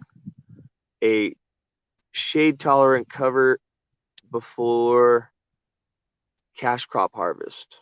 White clover, annual ryegrass, rye, hairy vetch, crimson clover, and red clover and sweet clover tolerate some shading. If overseeding,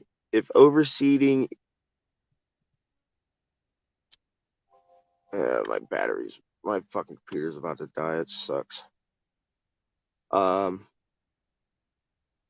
You run like an extension cable and charge it? No, I need like 300 feet of cable. Okay. If overseeing, irrigate afterwards if possible. If overseeding, irrigate afterwards if possible, or seed just before a soaking rain. A soaking rain is forecast. Species with small seeds, such as clovers, don't need a lot of moisture to germinate and can work their way through tiny gaps in residue. But larger seeded species need several days of moist conditions to germinate. Wasn't something I was looking to read.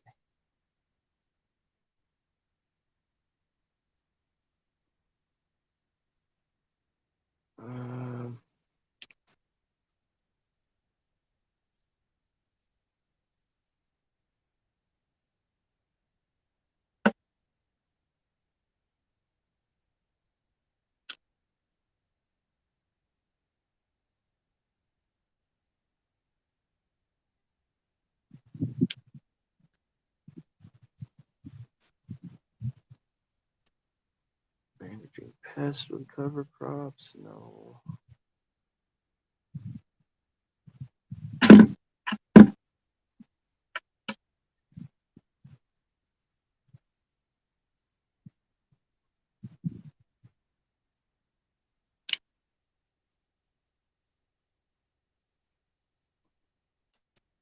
Okay, let me go back up to the glossary. Let's see.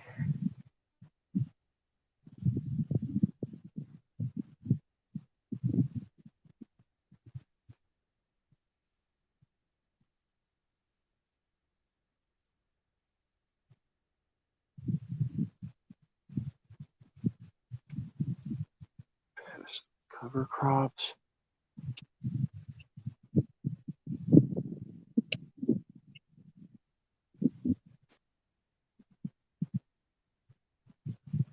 Cover crop species 73. Yeah, one of my smaller plants that's in flower here is getting attacked by budworms, so I'm taking care of her.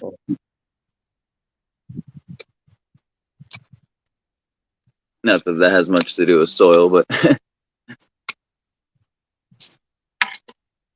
duty calls, though, you know. But I'm listening and putting in my input and knowledge anyways, you know. Yeah. Thank you. And yeah, if I get a second, I'll go Well, yeah, there's really not much life to see on my beds. I gotta like really get. I gotta start the teas and get some new cover crop seeds because it's just dry, dead shit right now. What? It said 73 and I'm not finding it. Oh, there goes my computer. That sucks. Yeah. Yeah. All right. I guess I'll just have to go off my head on this one, and then we'll continue it next week or something. Yeah, we could just do Types of cover crops. Yeah, we can do like next Sunday or something. Actually, I'll have next Sunday off, so we can do next Sunday too. yeah, just have like a part 2, you know. Yeah. That'll be it. No, it'll be fun. More, I'll have everything put together more. But types of cover crop to use. I was also reading and some of the stuff I was watching, like using on YouTube. You can find it on YouTube. It's called treating the farm like an ecosystem. There's a lot of good information about cover crops on there. One of the things that he had mentioned, I just had a brain fart and forgot.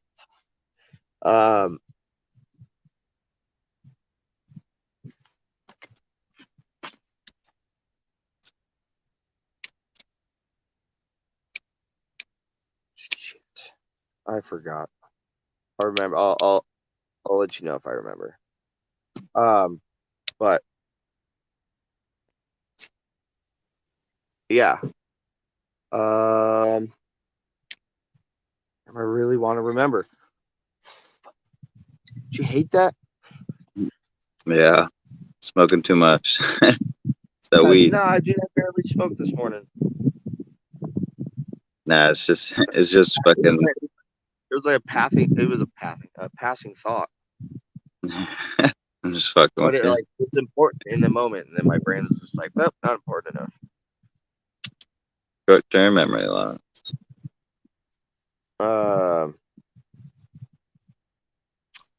But yeah, different cover crop types. There's the nitrogen. A lot of the major nitrogen fixing cover crops that are used are like clovers and the fetch. Yeah, I've been using the red clover for a couple years. Red clover. So pretty much any legume, not all, but pretty much any legume fixes nitrogen. But some are better nitrogen fixers than others. They'll fix, what was I reading? Like 250 pounds per acre. Clover and vetch will do. And then or more than that. I think it's more than that. But common ones are peas, beans, nuts, cowpeas, soybeans, fava beans. Those are grain legumes. So grain legumes are anything that you get beans, peas, and stuff like that. I mean, all of them, but grain legumes are consumable seeds that we consume or we use as feed for livestock.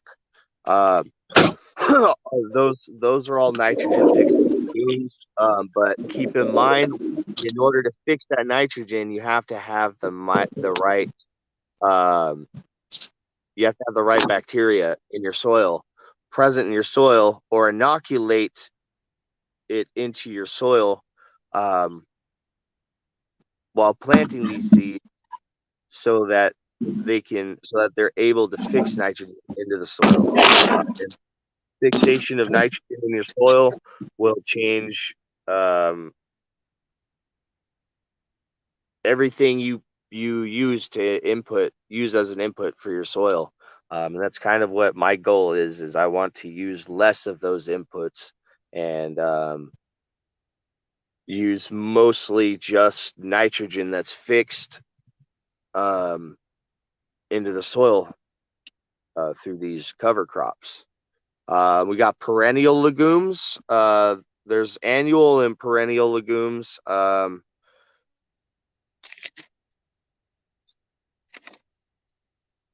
One only grows so long and then dies, and one grows and dies and comes back.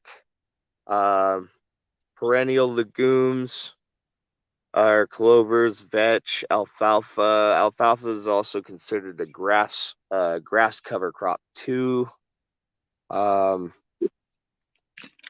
Yeah, I was really gonna go off most of that information I was reading this So morning. a perennial lagoon, you say that's a cover crop, or what exactly is that? A perennial legume? I believe a perennial. Can you explain that? So, perennial legume, like it grows, I think it dies and then comes back, and then an annual, it just grows once and then dies, or you grow it once and then dies. So you're just saying, so you're just talking about annuals and perennials. Oh, okay. Yeah. All right, I didn't know what you meant by lagoon or what legume. Well, there's different types. There's different types of legumes, and there's different uses. And then that's what I wanted. That's what I wanted to go more into before my computer died, because it's got all that information in that in that PDF about the legumes and their different uses and why they're used, and like the most common ones used and stuff like that. But everyone can feel free to do their own research on by themselves on their own time. Where's my coffee?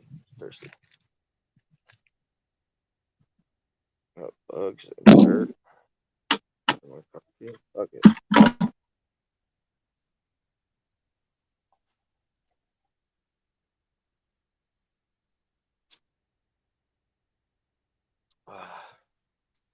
Oh.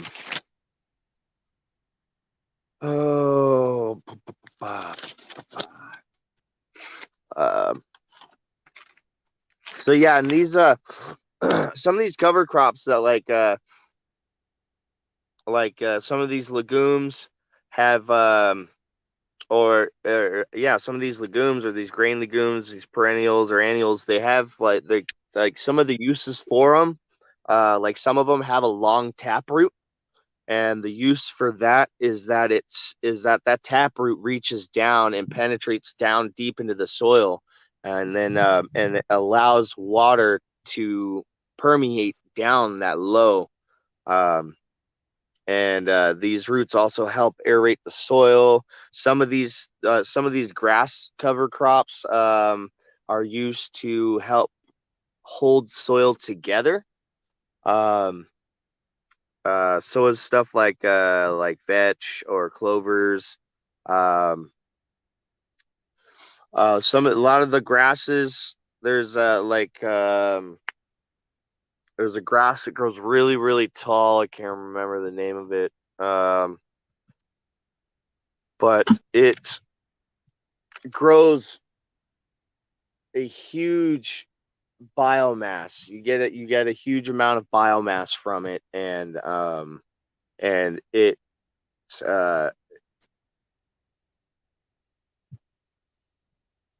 it helps. It's got an extensive root system, which helps aerate the top of the soil.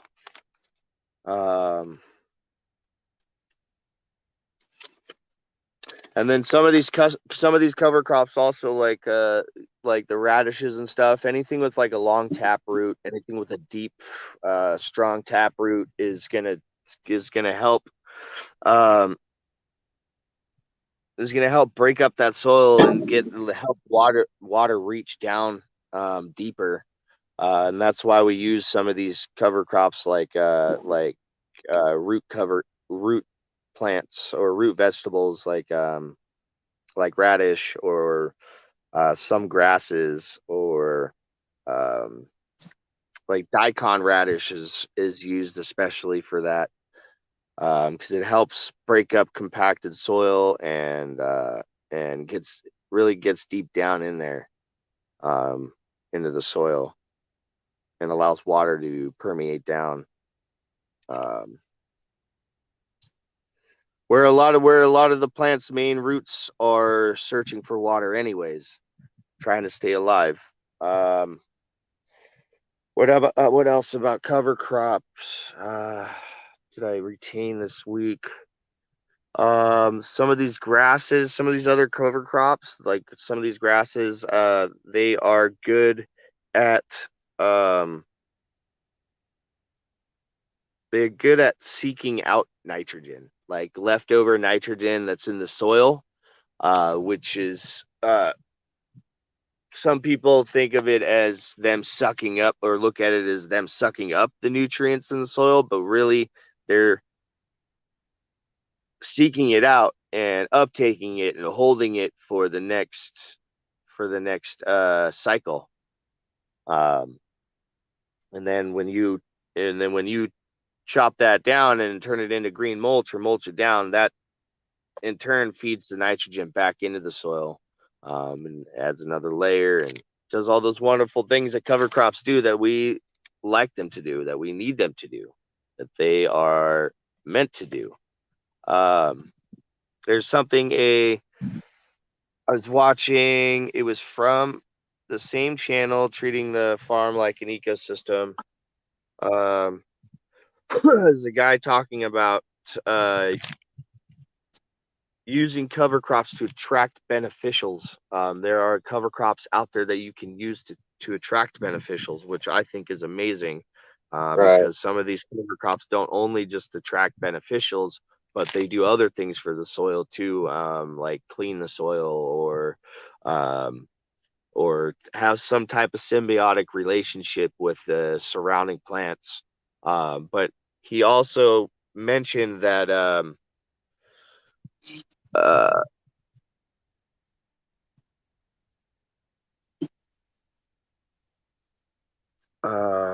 oh yeah. He was talking about the benefit about certain cover crops that can be used. Weeds, in fact, things that are weeds. You know, I believe it was him and the other guy both said the same thing, that that the earth is just trying to cover itself with weeds. You know, when you see weeds growing in your garden and stuff, the earth is just naturally trying to cover itself.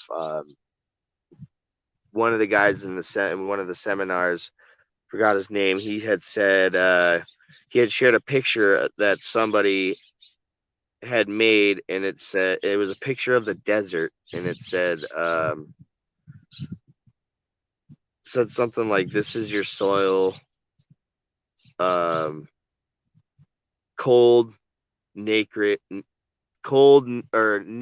starving, and running a fever," or something like that. And it was a picture of the desert, and he had said that that the earth naturally covers itself with these weeds because it's trying to cover itself to protect itself from the sun and the harmful conditions that that kill off all the microbiology in the soil. And that's the great point that he made, because I've been using weeds. The other guy was talking about using weeds too,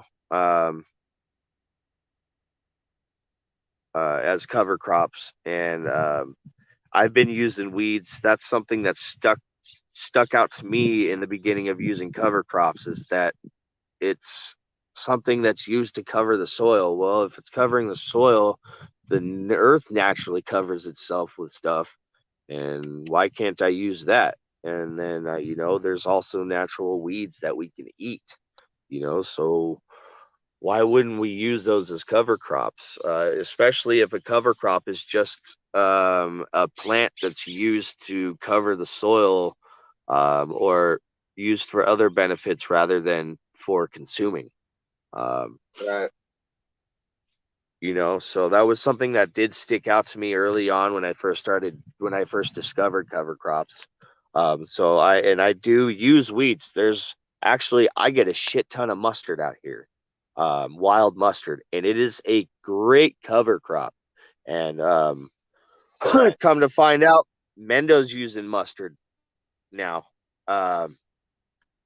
And because of another grower that they had mentioned that uses mustard. I'm not sure if it was Nuggy Nick or somebody else that they had mentioned that uses mustard as a cover crop, and I started using it as a cover crop out here because it's super abundant and it just covers everything. And then I get a shit ton of biomass from it. And then little did I know before doing further research into wild mustard, it actually cleans the soil too. So you're getting that. You're getting that too, which is a huge benefit, especially for us farmers.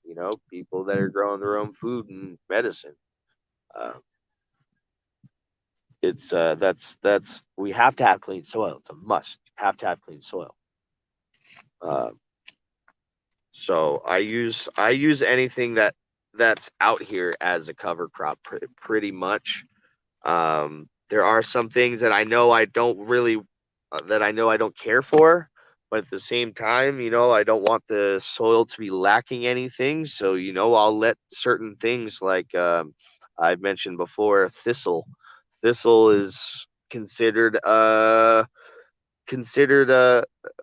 or even mustard considered a nitrogen that robs the soil of nitrogen. And if you're using it as a green manure, you're just turning that back.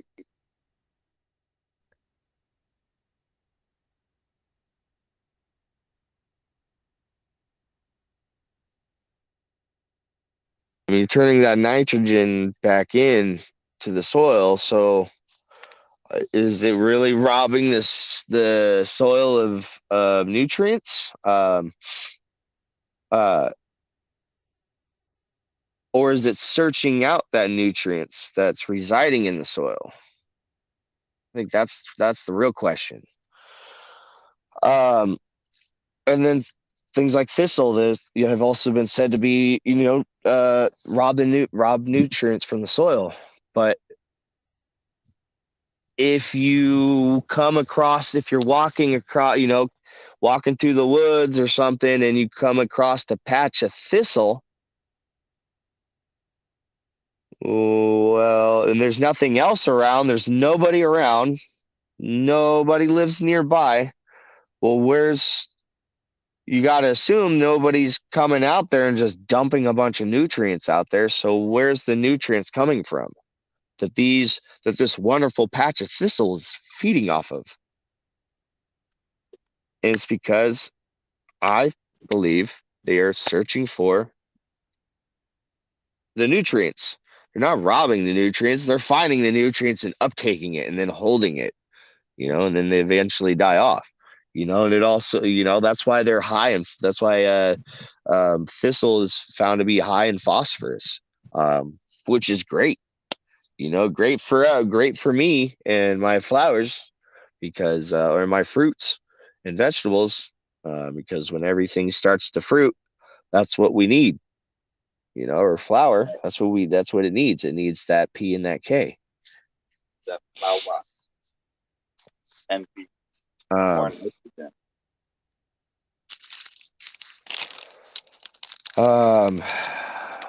What else? Speaking of else? flowers, you want to see a flower real quick? Check it out. Check it out. Check it out. Check it out. Ooh, nice.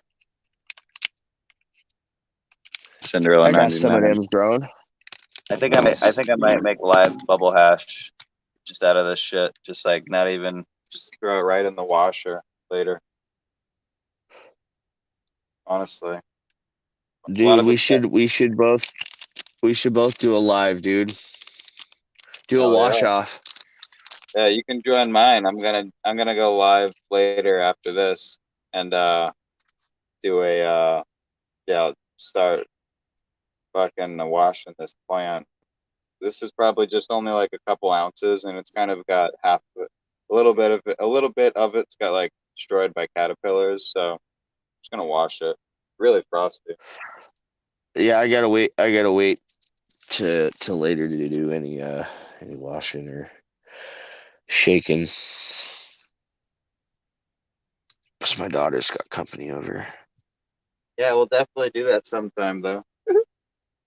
Yeah, dude, a wash off, bro. A wash off. Um, Sounds fun. but yeah, I mean that's kind of what I wanted to go over. We'll go over more stuff next week, next Sunday. So everybody keep tuned for that. What is Yeah, you this? go. Let me You, see if you there's anything definitely been going in I depth, didn't. man. Fuck, I'm just trying to learn as much as I can. Listen to you, you know. Fucking I want everybody to keep in mind that we are building living soil here. You know, that's what this is all about. That's what this no-till movement about is building living soil, replenishing the earth, man. Because that's what feeding your we should be soil, not doing. the Yeah, plant, the organic growth. yeah. Feeding your soil, not your plants. And living soil undisturbed. Undisturbed is soil that is full of micro and macrobiology, meaning fungi, bacterias, arthropods, worms, etc., all working in harmony, breaking down soil and unavailable nutrients, making the nutrients available for plants, for plant use. So the best soil, if you're looking for the best soil is a biodiverse soil. You want your soil alive because your plants will thrive. Remember that. That's my motto. That's my saying. It came with that like 3 years ago. Your soil is Yeah. alive, your plants will thrive. Um, and Right. it's says itself. The proof is in the pudding, y'all. So Yeah, and like you were we'll saying, you continue know, the cover crop. you can Go just ahead. feed your plants with like, you know, chemical fertilizers and salts, but you know, you're not taking care of your soil. It's much better to have a healthy soil and a healthy plant, and rather than just, you know, feed the plant, give the plant direct, you know, synthetic fertilizers. And it's much better to work with nature and work with, you know, like you said, give back to the earth, you know, what they gave us, you know, like, Yeah, uh, it's not, dude. If it makes logical sense to grow like that, you know, I mean, like out in nature, that's how everything is, right? It's like, yeah, the earth provides us with everything we need, so we should give back. yeah, like you just don't see like fucking synthetic fertilizers being dumped all over the earth out in nature. It's just not organic. So it's like what we're doing is what's going on out in, you know, the woods, out in real life, out in nature, you know.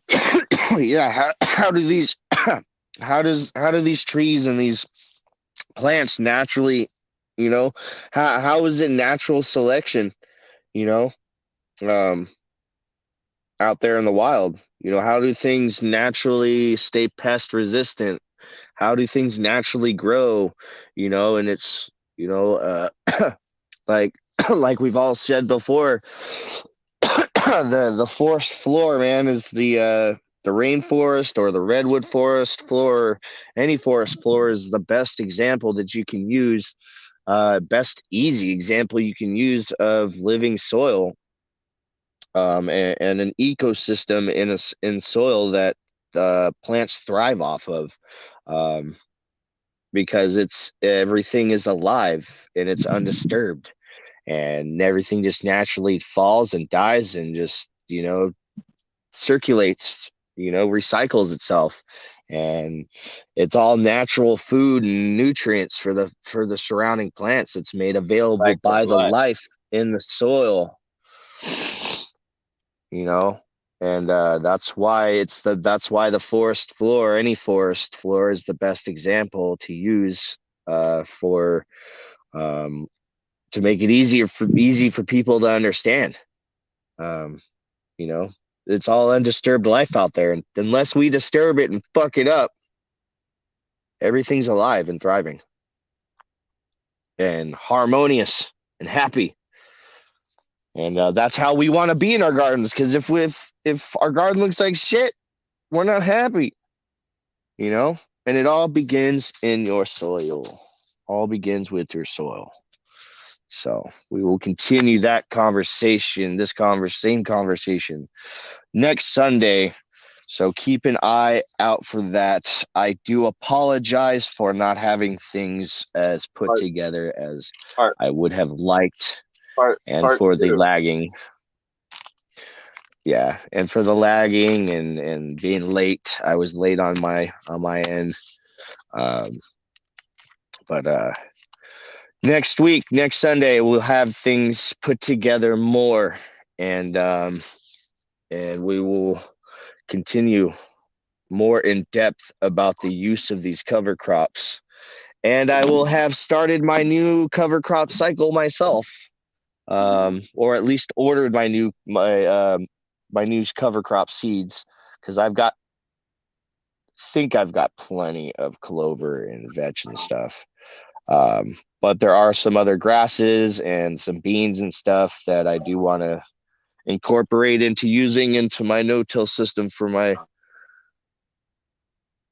Cannabaceae plants. Cannabis, as well as my food. And that's something else I would like to tell people too, is you should be growing your own food. If you're growing your own medicine, if you got time to grow your own weed, you got time to grow your own food. Don't fuck around. Don't cheat yourself. All right. Right. Yeah, no, definitely. All this Don't soil cheat knowledge that yourself. we're Don't cheat yourself. Treat yourself. I mean, yeah, we can't all just eat fresh, organic, fresh picked food all the time, but you can at least seasonal, and it's going to take you to put in the effort. So if you can grow weed, you can grow tomatoes, you can grow peppers, you can grow fucking anything, dude. Anything.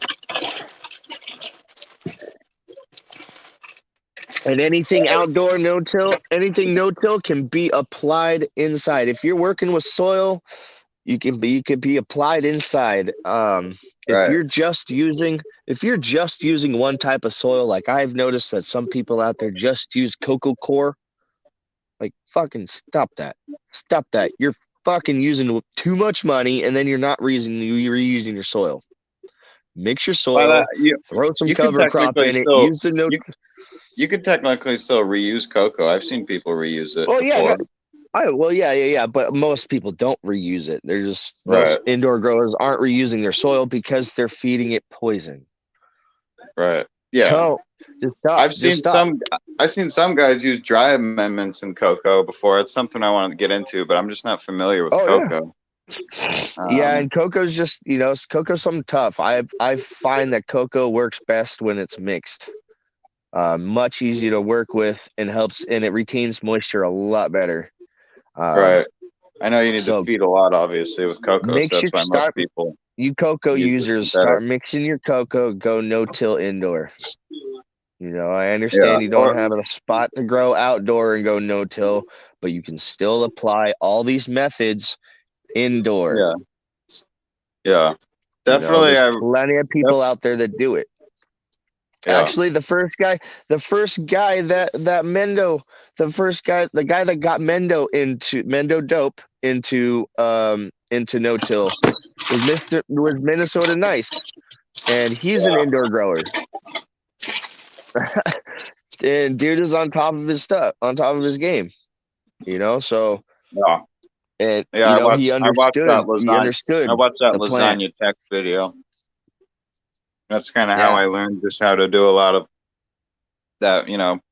What I did in the spring, just making a humus layer, cutting it up, Yep. and I learned that from watching that video and shit.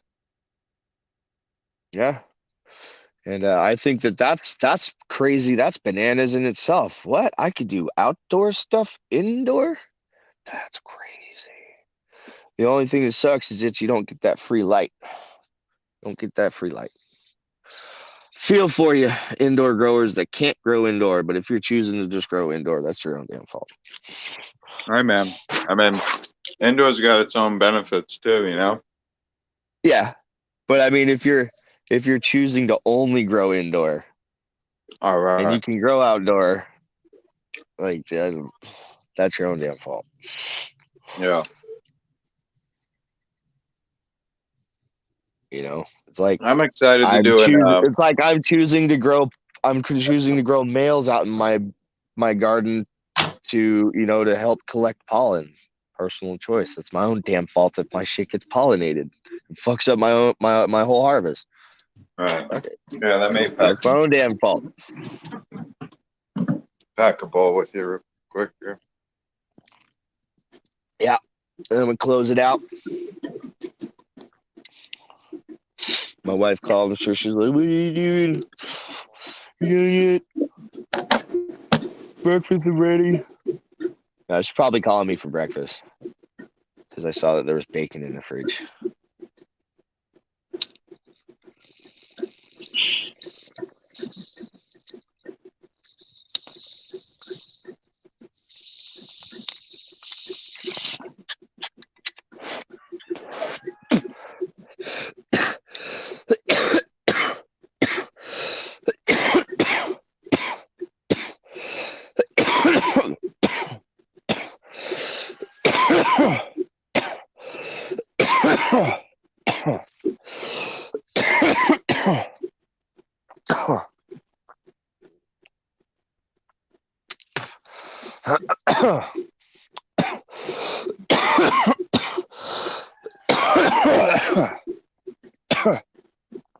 Yeah, gonna go eat some food. Woo.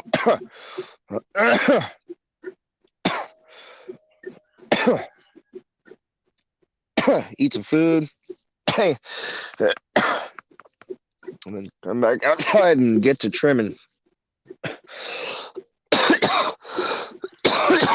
Get to defoliating, because I got lots of work to do.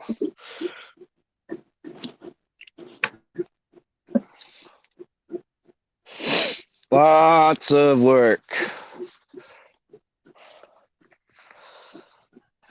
Sometimes I get up underneath these plants and they're so dirty underneath. I'm just like, damn it.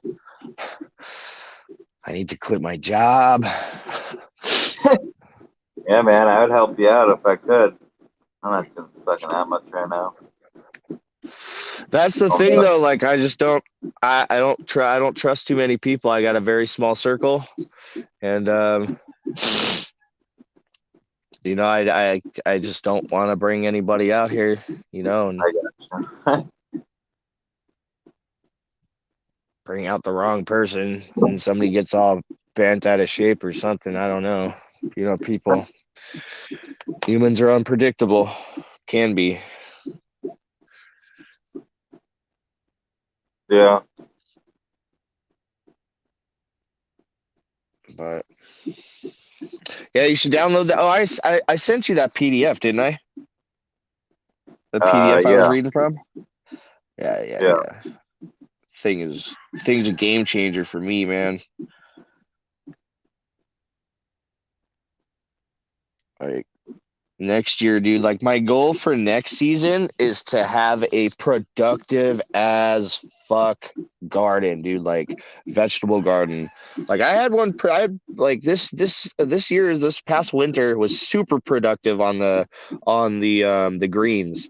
Like I had a shit ton of lettuce and everything. Like everything that I did from the year before, just it showed in my winter crop. Right. My winter and like early spring crop, and then spring was okay. Got some stuff, but it wasn't like last year. Like for some reason last year, I think it was because the lack of bees this year, because there's not a whole lot of water, so there's not a whole lot of bees. So lack of pollination due to that, I think that's the major reason why we didn't have a super productive spring garden this year. Compared to last year, like last year was our most productive spring garden that we've ever produced. Like we had all kinds of shit, dude. My wife made like six big ass mason jars of pickles, and fucking we had squash for days. Like we had to give squash to people because we just couldn't eat it all. Like fucking, it was super productive last season, last spring. And then but yeah, one of my main goals for next season is to get everything producing, get the soil locked down, and get everything have a good abundance, have an abundance, a really producing vegetable garden next spring, because just want more food. Want more food. This season was just a little sad, but next season, though, I know next season will be a lot better because everything's going to be shaded off. It can be tough too when you got to put so much time into your big plants too, Yeah, well, I mean, it's not just that. Like I'm telling you, the bees, though, dude, I really think that the bees were the big dent in the production of the vegetables this season. Because I wasn't even able to get honey, dude. From my honey supplier. Like I was waiting all year. He's like, oh, maybe at the end of June. The end of June came around, and he fucking messaged me. He messaged me all through June. He's like, yeah, no, I don't know, maybe in a couple weeks. And he's like, yeah, I don't think we're gonna have any honey this year. Yeah. Like, damn. He's like, there's no bees. There's no bees, no water. And I've done my little research into bees, and that's like the major thing. Bees need water. And if they don't have water, they can't produce. They can't make honey. They, everything needs water. And if the bees don't have water, they just can't do anything. Yeah. So this year was pretty rough on the bees. I know that. Dude, if I would have built a swarm, built a swarm trap box when I was studying bees at the time, like the beginning of spring, I would have fucking caught the swarm. I would have probably caught the swarm that came through here, because we get a swarm. We get a swarm that comes through here. That at least one swarm. Like last year we got 2. This year we got 1 swarm that came through here. Swarm of bees. Yeah. Wait, fuck, like that's sketchy. Yeah. What if they just all fucking came trying to sting you and your dog and your family? Nah. They're looking to migrate. They're following the queen. Wherever the queen goes, they go. What kind of bees are they? Just honeybees? Just honey. Yeah, honeybees. Okay. Yeah. All right. Yeah. If it was like a swarm of fucking like killer bees or some shit, that'd be sketch.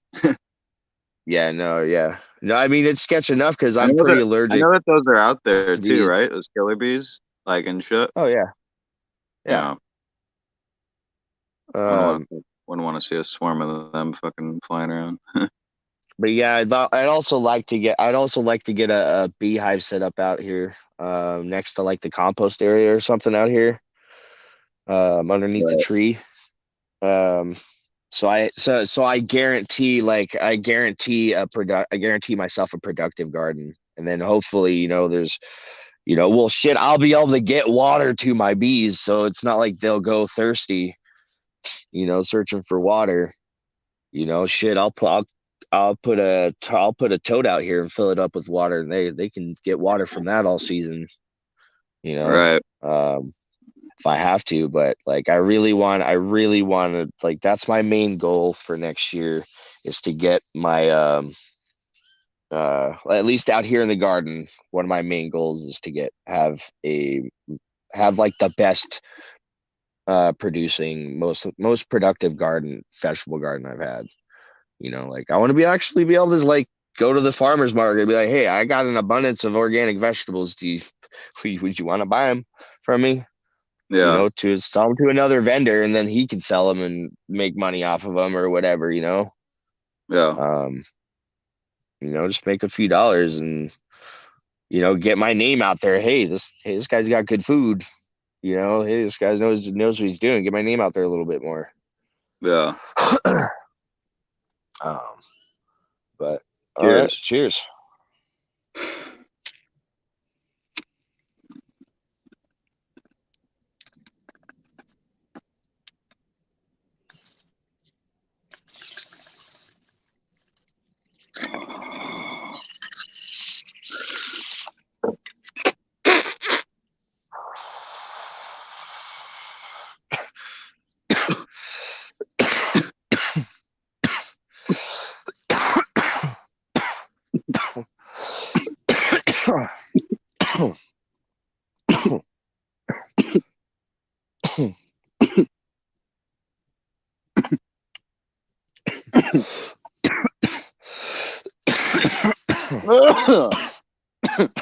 God damn it.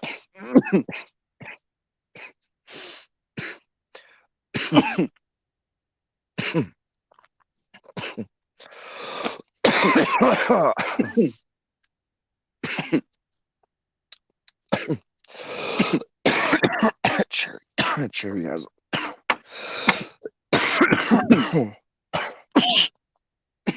so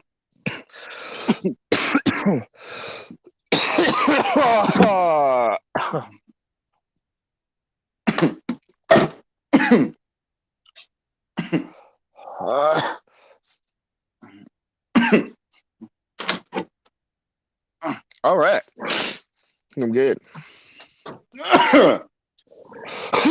Well, I think that's good. I think we're going to call it, you guys. Thanks for tuning in. So next Sunday we'll do part 2 of soil. Yeah, soil building, or building soil and cover crops. Anyway, since we have the same books, man, like, you know, or cover crops and building soil. Since we got the same book, you know, I mean, I'm like a few chapters into that book, but I mean, I should just like restart it. We should just do like a read along and read the whole fucking book. We should do like a certain video. Hell for yeah, that, so dope. I'm so dope, dude. Well, we can like. Well, because you're already really into like you know, you're writing stuff down and reading. So like you could be like the fucking narrator, and like, you know, we could take turns at reading too. I like reading. So like, but like yeah, I mean like yeah, I could just I have the same book, so we could like, yeah, read fucking just read the whole book and like take turns reading it. I think it's a good idea, you know. Because I personally, I was gonna finish reading it, but you know, if it'd be a little bit more cool to like read it, you know, over a live like this, and you know, it's more entertaining and more like, you know, just interesting. Yeah. I don't know, getting each other's aspects of what we're actually reading, so then like we can talk about it, and like, you know, because a lot of the stuff in the book, you know, it's confusing, but you know, they write it in a way that it's easy for a beginner gardener to understand. But you know, like I said, it would still be good getting your side of like what they're writing down and stuff, and understanding it, you know. Yeah. So Yeah. so we definitely should just make like a series, like a read along, like Tandoori was saying. A read along with DEANO'S PHENOS and Matt. And yeah, I think, who knows, that could blow up, you know. I mean, because it's like fucking, yeah. But yeah, I mean, we were pretty much doing doing it earlier. I was following what you were saying in the book. Yeah. Yeah. I really like that. I really like that that little part by Dr. Elaine Ingham, how she puts her Yeah. perspective on soil. You know, Right. it's really interesting. So, but yeah, I'm totally down to do a read along. So, Yeah. but I mean, because like I said, I was gonna finish the book, but if you have the same book and we're gonna read, if you're gonna read it, I might as well start from the beginning, and we can just finish the whole book like together. Yeah. I mean, I don't know if you've finished yours yet, but no, I barely just started reading it because okay, nice. my wife Yeah, started reading it I before I did. So I got a few chapters in, like yeah, like I went through like nematodes, protozoa, the fungi, bacteria. I went through a lot of them, but I have to read things a few times to memorize it. So, starting from the beginning isn't a bad idea, anyways. yeah, I have pretty much no problem retaining information like this, but when it comes to fucking calculating shit, nope. Build a rocket? Yeah. What? Yeah, so that's what I'm You saying. want me to do what? That's what I'm saying. It's good. Like if you read it and like if I read it and then we kind of like take turns and then like that'll be cool. And we can like you then it's not just like I'm reading by myself and like fucking and like I'm just thinking about it and it's like hard to understand it. It's like we're both sharing our input on what like we're reading. So like that's important. So like I think it'll be a good opportunity for us to really like for me especially and for both of us to just like learn more about the soil together and like and especially learn more what's going on in that book, just like learn everything like just like that's actually Yeah. they're telling Well, to yeah, I me. mean, I definitely do want to go more in depth about like microbes and stuff like that because microbes are fucking cool, dude. Yeah, well, but Microbes are hella interesting. just in general, like I wanted to get started like a couple years ago. I watched videos. I saw the basics of organic gardening and working with the soil. So I'm a new organic grower. I'm an amateur organic grower. I've only been growing for a couple years, so I really I need to read a whole book so I can really understand more on what's going on in the soil, so I can really be more of like be more of a soil nerd and fucking understand what I'm talking about. Like you are. You definitely know a lot of what's going on in the soil and fucking with bacteria and fungi and cover crops and everything else. So like by reading That's right, man. by reading we're definitely gonna obtain the most knowledge. But like I said, a couple years ago I just wanted to get into the whole organic no-till system, and I saw the basics of how to do it. So I built my soil up and I did it. I just did the basics. And and, and not only that, I mean, like it's like you were saying, organics is best because you're going to get the best end quality, whatever it is, food, flour. It's just going to bring out the natural smells and flavor, and it's just going to be the best compared to like a synthetic product. But not only that, it's really cost effective too. I mean, reusing your soil for years and years, like not having to just throw all that out because you're dumping salts and salt fertilizers into it. That's, I mean, you could reuse synthetic, soil that you were growing synthetically with, but like I wouldn't. It's definitely more beneficial to reuse organic soil.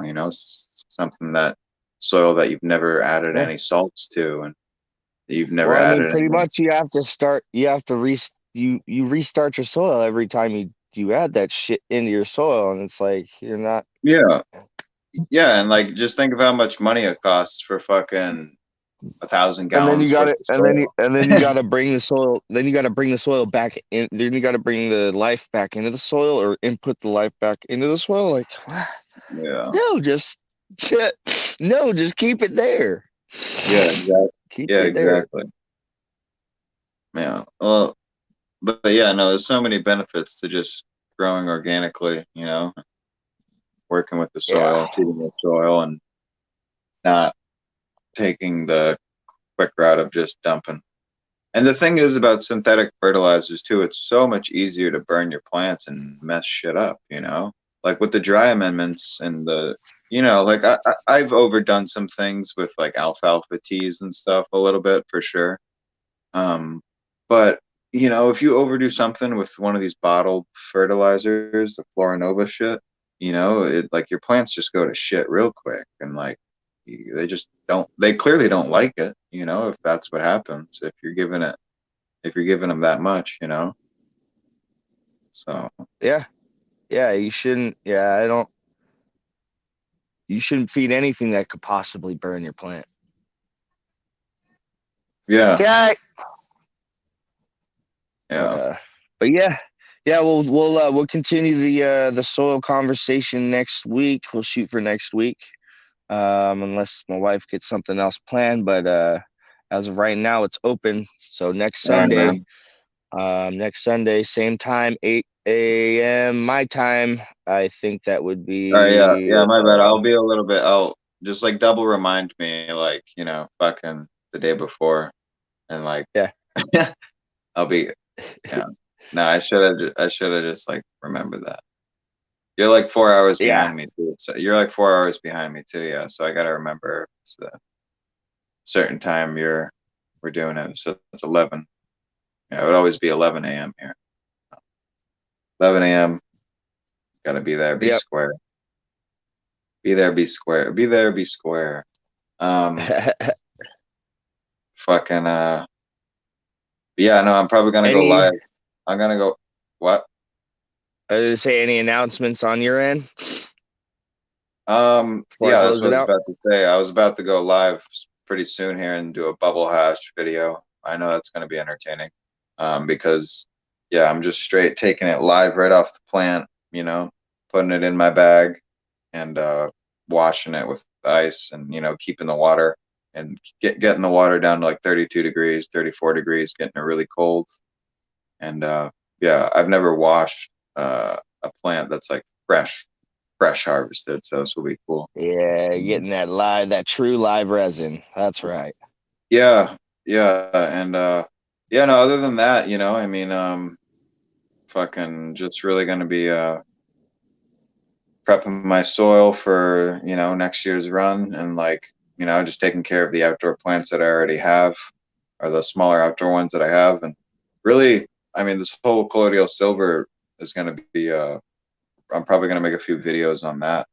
Um, you know, because I think it's really interesting, you know, just spraying the plant with colloidal silver and collecting the pollen, introducing it back and getting the seeds. And I want to show the process of how that's done. And yeah, I got to spray it like 4 times a day on the fucking, on the branch that I'm doing it, on the bottom of the branch. It's a bottom branch. And then, yeah, in 18 days I'll have pollen. And, I'll definitely be making a video once I like pollinate the whole plant and I get fucking thousands of seeds. That'll be epic, you know, because it's a good strain too. So it's like I can grow a fuck ton of it inside, you know. Planning on doing a sea of green technique inside to utilize utilize all my space and get the most yields that I can and get the fastest turnover. Um, you know, like I could grow out. And the thing is, I'm doing it on 12-12. You know what I mean? Mm-hmm. So if you fill out your room, you know, put it on 12-12, yeah, you get a really fast turnover. The plant's only going to be maybe 2-3 foot tall, but that's really all they need to be, you know. And yeah, I'm really looking forward to that. That's going to be fun. Just doing an indoor run. I haven't done an indoor run in a while, but yeah, yeah, not much other than that, you know. Just yeah, just fucking what a fucking crazy year. What a weird year for outdoor. Yeah. weird year for MassGrower98 outgrown outdoors. I can tell you next year this time I will have plants in my backyard right here, and they will be massive. And that what happened will never happen again. But yeah, sucks that I Well, don't have outdoor content. I'm hungry. I'm gonna go eat some food. Yeah, same man. I'm about to Um, get some lunch. But yeah, that was a good first series. We'll definitely continue it next Sunday, like you said.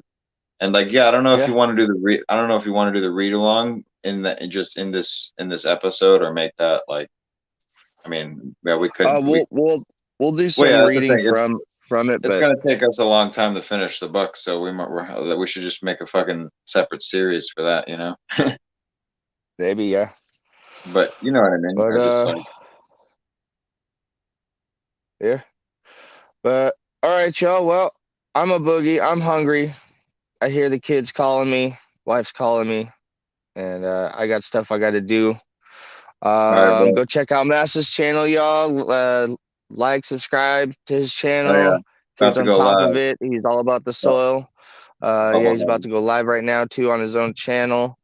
make some bubble Um, gum. keep your eyes peeled for the Croptober Jam session coming up in October. Oh yeah, Maybe sooner. I don't know, depending on how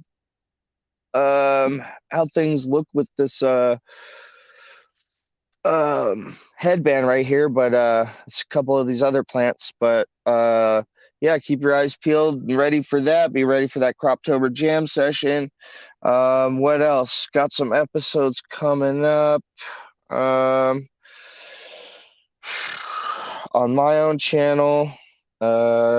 Keep an eye out for the kitty video. The kittens with the kittens.